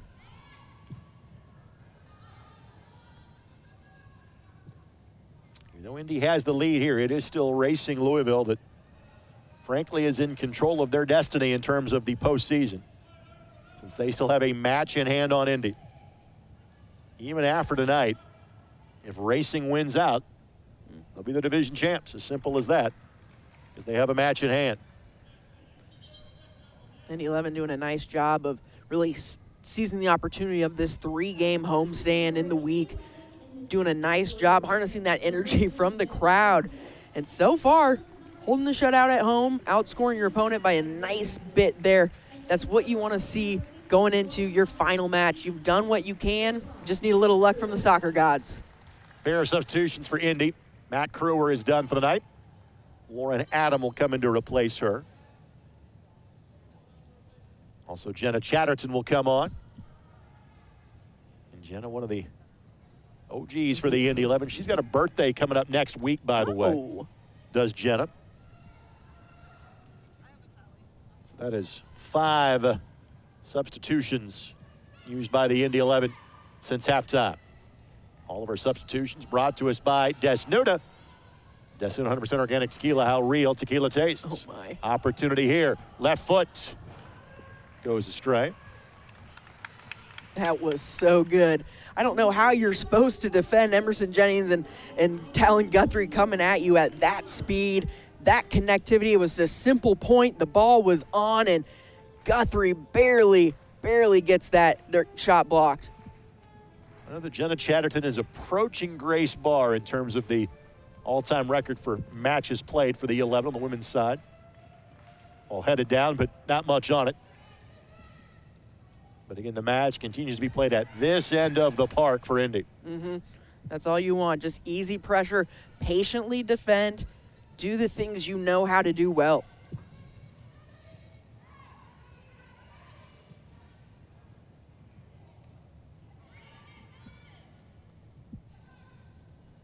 That'll be a foul. And, you know, the one thing I think that a lot of teams do when they're playing with a lead is they try to play more conservatively, and they don't know how to do that, right? You don't practice that. You practice going at your speed, doing what you do well, and that's the challenge here is can you keep performing at that level through the end of this game? Wonderful through ball here. Martino plays it across. Jennings got to head to it, but steers it wide of target. By the way, this portion of the match is brought to us by Desnuda. 100% organic tequila. How real tequila tastes. Let's take a look at the replay. Great ball in. Finds her Jennings, and she's not off by much there. You love the connection there. You love that they're finding those different timed runs into the box. And right now, it's kind of fun.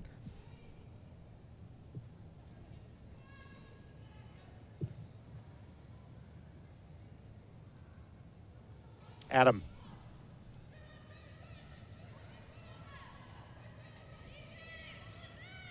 Two defenders sliding over to try to slow the racing Louisville attack from Giovanni Garza.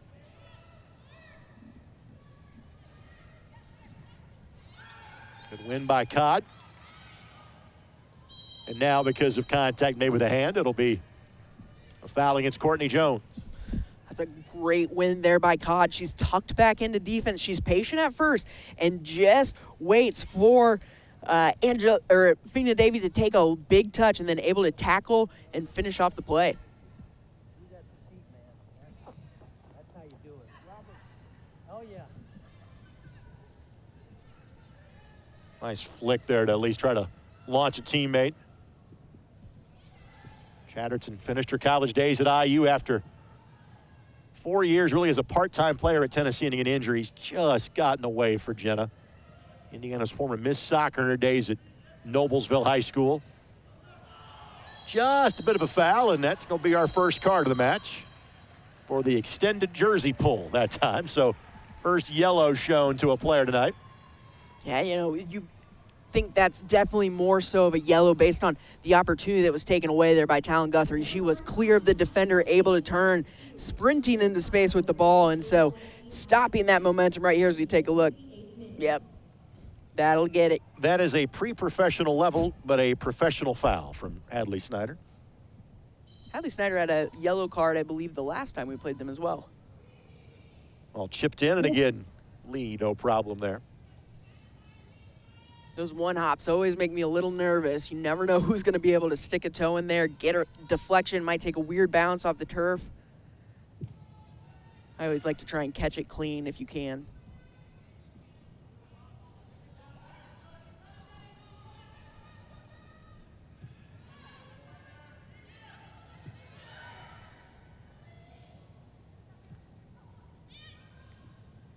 For racing, they are off until next Tuesday next Wednesday after tonight's match. They'll play each of the next 2 Wednesdays against the Dayton Dutch Lions. They're at home on the 17th, on the road on the 24th, and they will finish on Saturday the 27th at home against Toledo. And regardless of what this match finishes as, and if they win their last 3, they're the division champs for the first time. They and Indy have been in the same division now all 5 years together, and that's by no means a surprise given our geographic proximity for the 2 teams that make up the LIP-AFC rivalry. It's so evenly matched, you know. It only seems fair that it's going to come down to like one single game here. Again, we were talking earlier, Indy 11 doing a nice job so far, adding to that goal differential, trying to keep the shutout and just controlling what they can, winning this game. There's something unique about defenders. Mills just sat there waiting. I'm going to get to lay a shoulder to somebody. Give me a moment. Here it is. Squares off the oncoming player to let the ball trickle into touch. Oh, what a ball to find Hodgson. Codd making the full-on sprint. Hodgson couldn't get it through. She'll get a second look here. Left foot. Quickly, Indy 11 fans starting to note her skill on a game-by-game basis. Not off by much, and she has the ability to turn those afterburners on and create the space between her and the defender.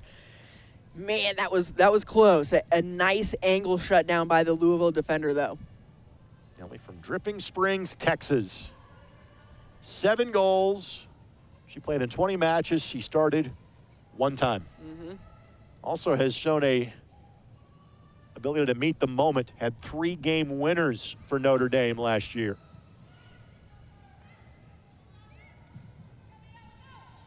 Got off to a great start last season at Ellie.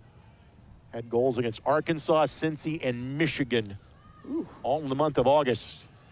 Hey, I mean, again, you've got to be in the right place at the right time. The best forwards are able to read the game, read the angles, and figure out where they need to be to put themselves and their team in the best opportunity to score. Yep, we'll have to restart here because referee did her best but could not get out of the way. So dead ball restart here.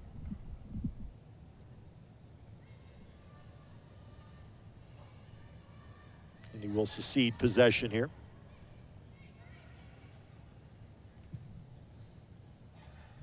Tough ball that Edwards didn't have a great read on. Indy trying to get a 4th clean sheet and a 3rd in as many matches. Hodgson again draws contact, not enough in it. Both players a bit slow to get up. Edwards off her line to track that one down. Edwards lucky there, comes out, leaves the goal mouth open, and doesn't see the defender cutting in front of her. Indy 11 lucky there that there wasn't more power on that connecting cross. Guthrie just a bit offside.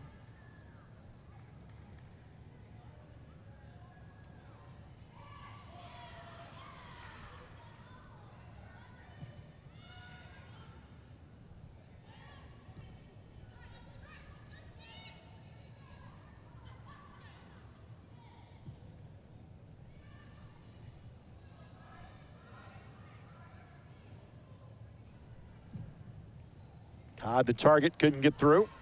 She might have been off. Just able to drift back in time was Mason Smith.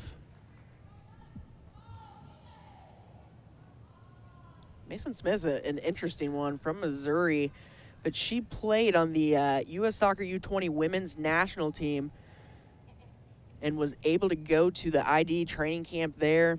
You can see the skill and really just a strong player on and off the ball. Speaking of the U20s, of course, Emma Johnson not with the team tonight, playing with, she's on her way back. We could see her as soon as Saturday for the Indy 11. For the Greenfield native and Penn State Nittany Lion. She's been in Spain.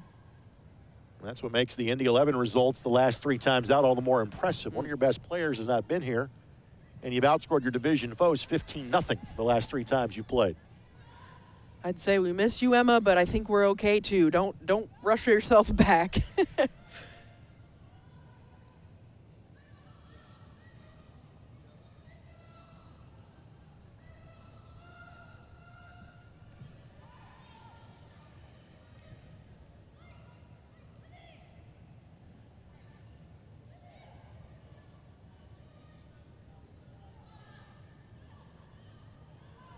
It is not that Racing has played poorly. It's that Indy has finished when they've had the opportunities. Absolutely. I mean, Louisville's done a nicer job of what we just saw there, keeping possession, being able to transition it into the attack. It's been Racing Louisville as far as possession and opportunities go. And Guthrie can fly. Lays that across just a bit in front of Hodgson.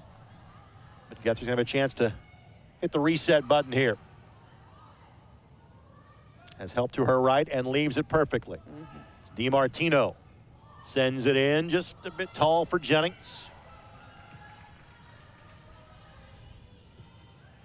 This Indy 11 attack comes at you in waves.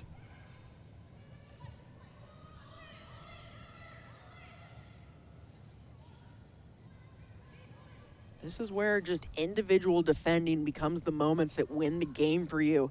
Can you stay patient? Can you keep your player in the correct area? Just don't step, don't foul, and just slow that attack down.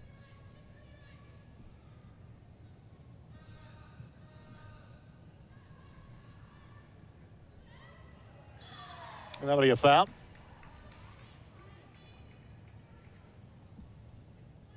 A restart coming here for Indy.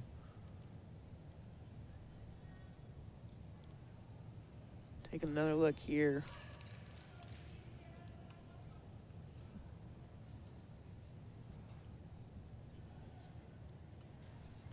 Indy 11 soccer presented by Ford. Visit your local Central Indiana Ford dealer today. Chatterton uses that speed from that left back position. She was able to connect with Hodson the other night on one of those similar looking balls. I love her speed out wide.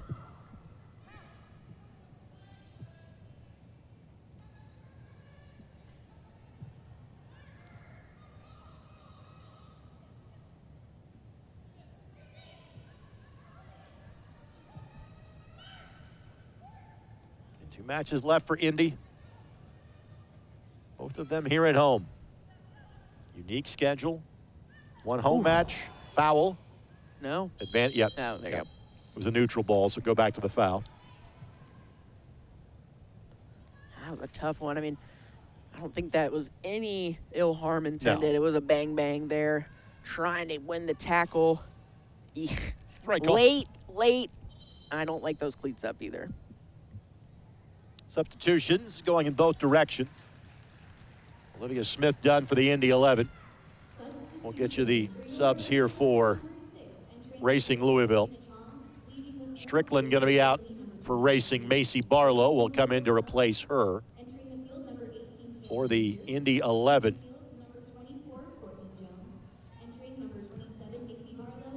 We'll get those to you on the fly. And all of our substitutions brought to us by Desnuda. 100% organic tequila, how real tequila tastes. Macy Barlow, another one of those younger academy players that's made her way through the Racing Louisville system. She's verbally committed to Santa Clara. They've got a little bit of a soccer history. Yeah, you know, just a little one. I mean, heck, they were featured in Bend It Like Beckham. Man, that movie. Was very high-quality soccer in that movie. Right up there with Sisterhood of the Traveling Pants. Can't say that I've seen that one. I'll take your word Understood. All women soccer player out there know what I'm talking about, though. Katrina Chong, by the way, is the player that's in for the Indy 11. You saw her on Sunday as well.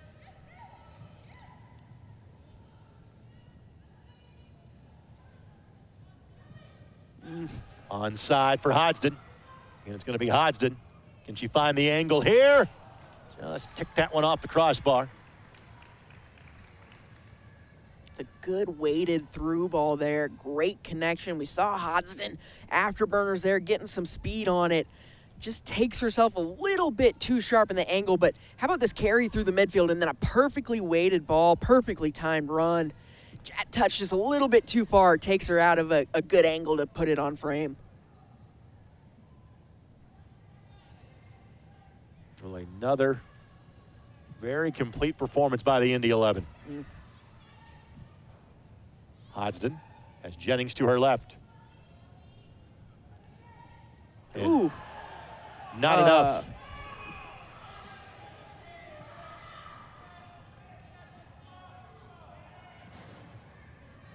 My issue with that tackle is just that Hodgson had already beat the defender. She was behind her. Having to hustle back, and flag goes up.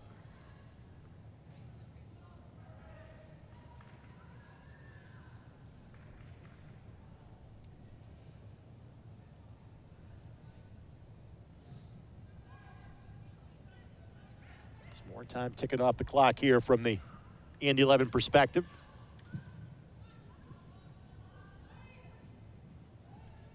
It's interesting. This group of forwards and midfield have gone much more vertical versus the horizontal, which is fine. You see them going forward, back, and then playing that route one, as you would say, ball over the top, right? And it's working.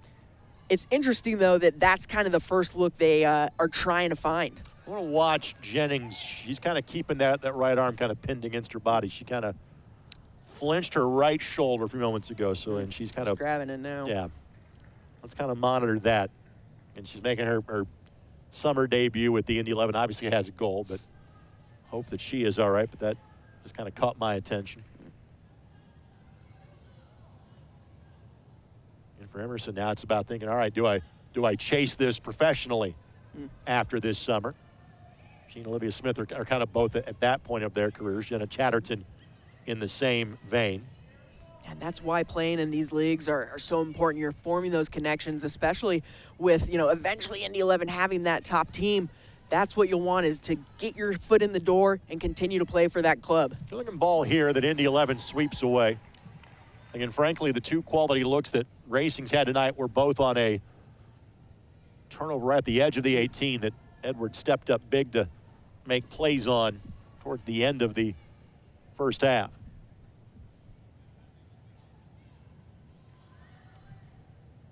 Ooh. Flick there that Edwards is able to pounce on, but to be blunt, there has not been much in her general direction here in half number 2. No, she's been able to get really comfortable. She had a nice early distribution early on in the half that sprung DiMartino free, really just doing a nice job. And you're right. I mean, every dangerous opportunity has been self-inflicted by the 11. Hodgson works around contact. Jennings soldiering on. It appears to be all right. Codd. A couple of touches that got away. Adam, a Noblesville native like Chatterton. Her second year with the Indy 11 women. Speaking of Chatterton, working the midfield.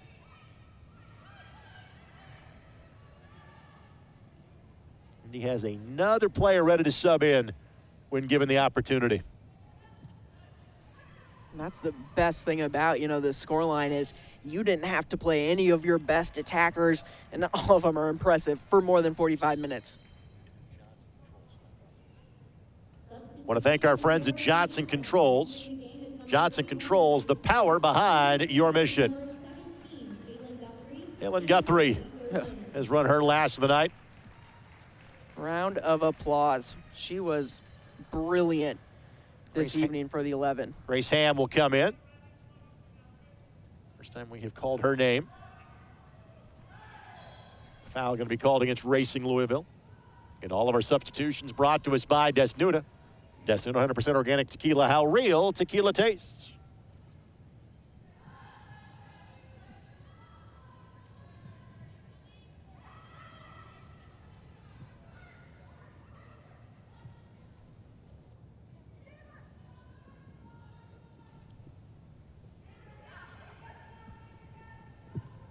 Love the hit.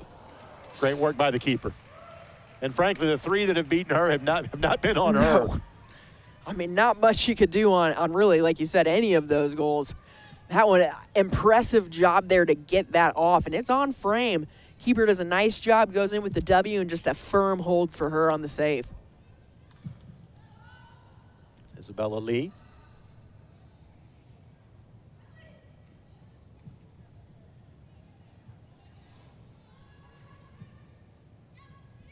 Indy will not have much time for rest, and again, they'll be tested again on Saturday.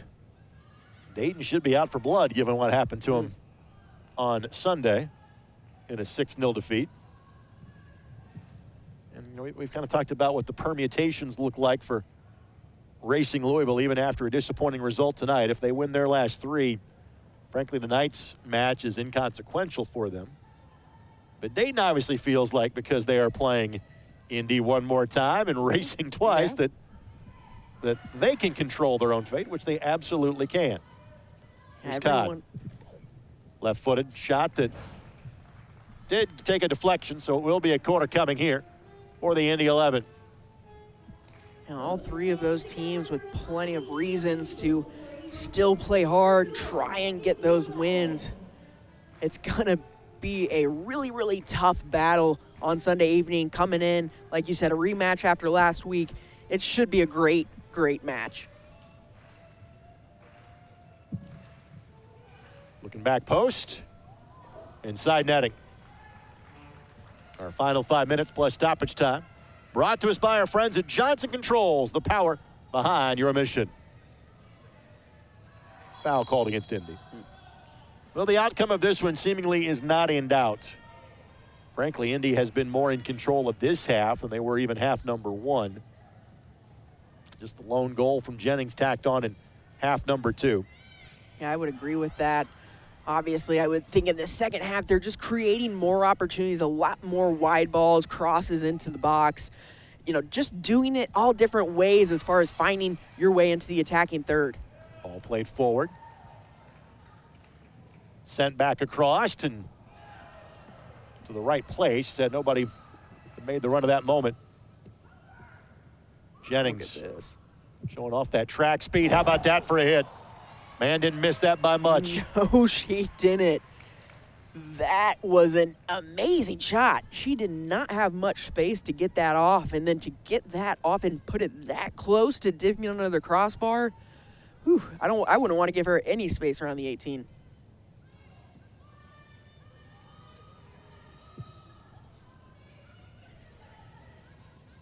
Of course, they'll have a small amount of additional time at the conclusion of this one before we conclude festivities for the night. And that'll be a foul against Racing. A little frustration vented there. It's absolutely been a physical match. A lot of battles for 50-50 balls, good tackles in the midfield. I don't feel like either team was, being too aggressive. I thought the referee did a nice job keeping things under control for both teams. It was just a great, clean, physical battle.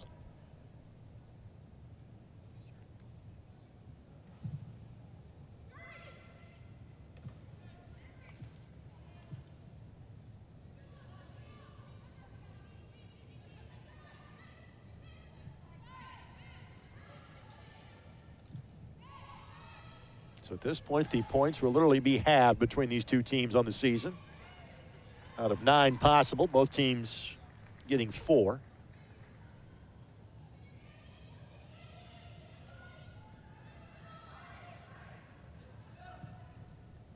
Codd is trying to find a window. Couldn't blast one open.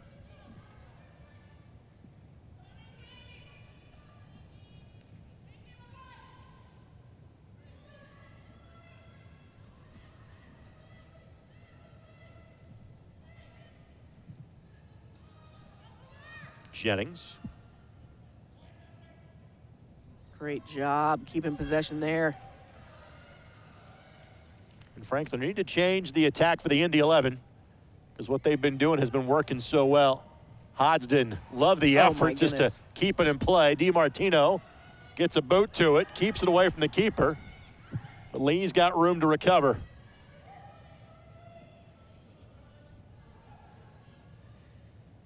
But by no means is Indy going into a shell here with a 3-goal lead in the 89th minute. That ball played backwards into the box by Hodgson was amazing. I don't think I've ever seen that before.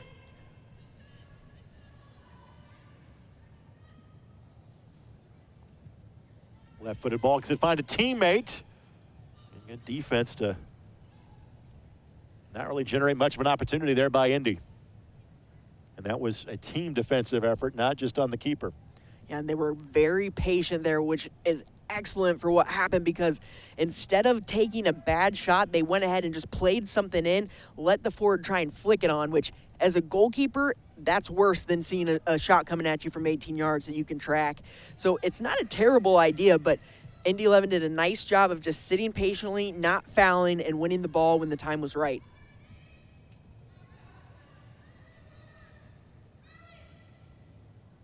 Martino to Jennings. We'll glance toward the fourth official and see exactly how much time we'll tack on at the end of this one. I don't think it's going to be too extensive. We have had several substitutions, but knock on wood, thankfully, no second half injuries and just one goal.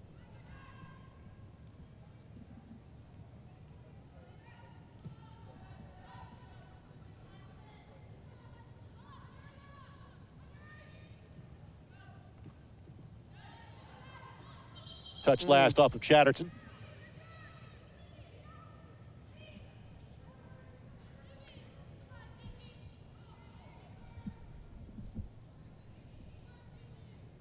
Edwards.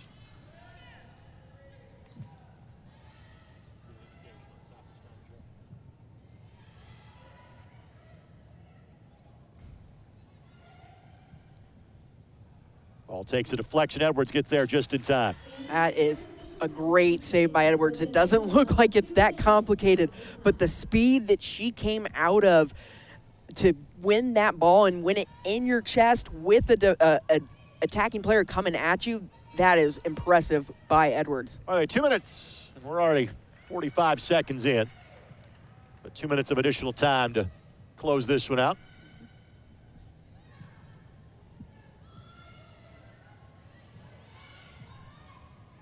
Ooh.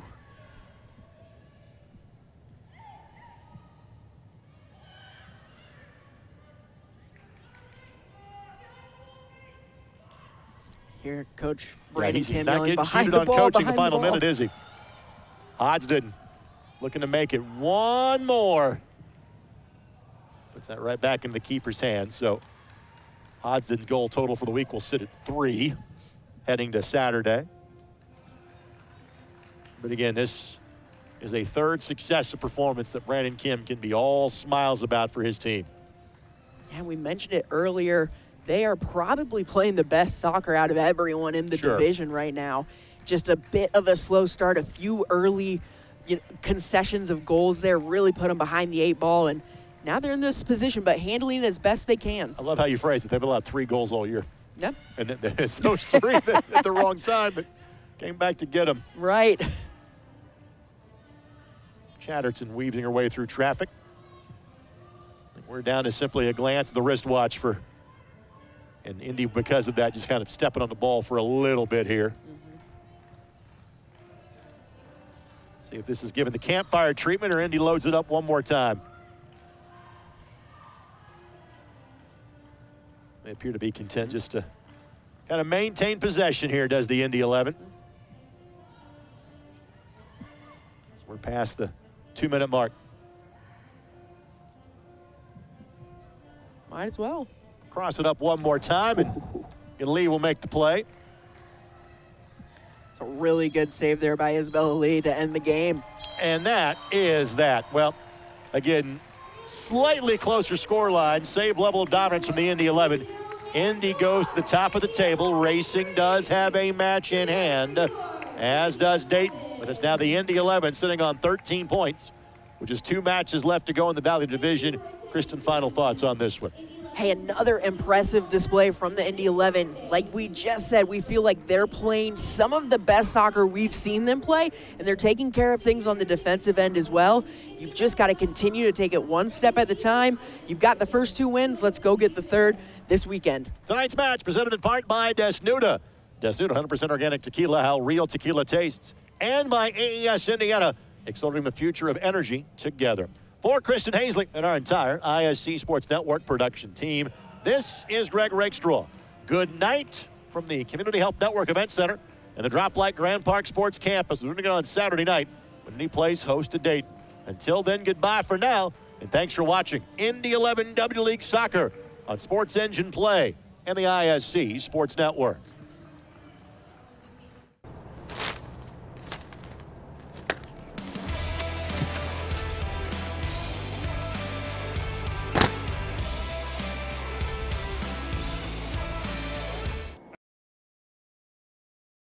Owning a home can be complicated. Why? Oops. How am I going to explain this to your mother? She hasn't even been gone 2 hours. You know what? I'm just going to call him. pros for over 80 years. This is Molly. She loves road trips, hikes, her dog Max, and cars that fit her lifestyle, like this cool new ride that she got with help from Indiana Members Credit Union at a great low rate. And for when she's on the go, IMCU makes it easy for her to pay from anywhere thanks to their digital banking. Looks like Molly is really getting the max from her credit union. Droplight is a venture studio. We don't sit on the sidelines. We build inside the brand. From stadiums to festivals to the fastest tracks in the world. We turn brands into something people feel. Turning ideas into traction, partnerships into pressure, and momentum you can't ignore. This is Ignition. This is Droplight. Fuel for brave brands.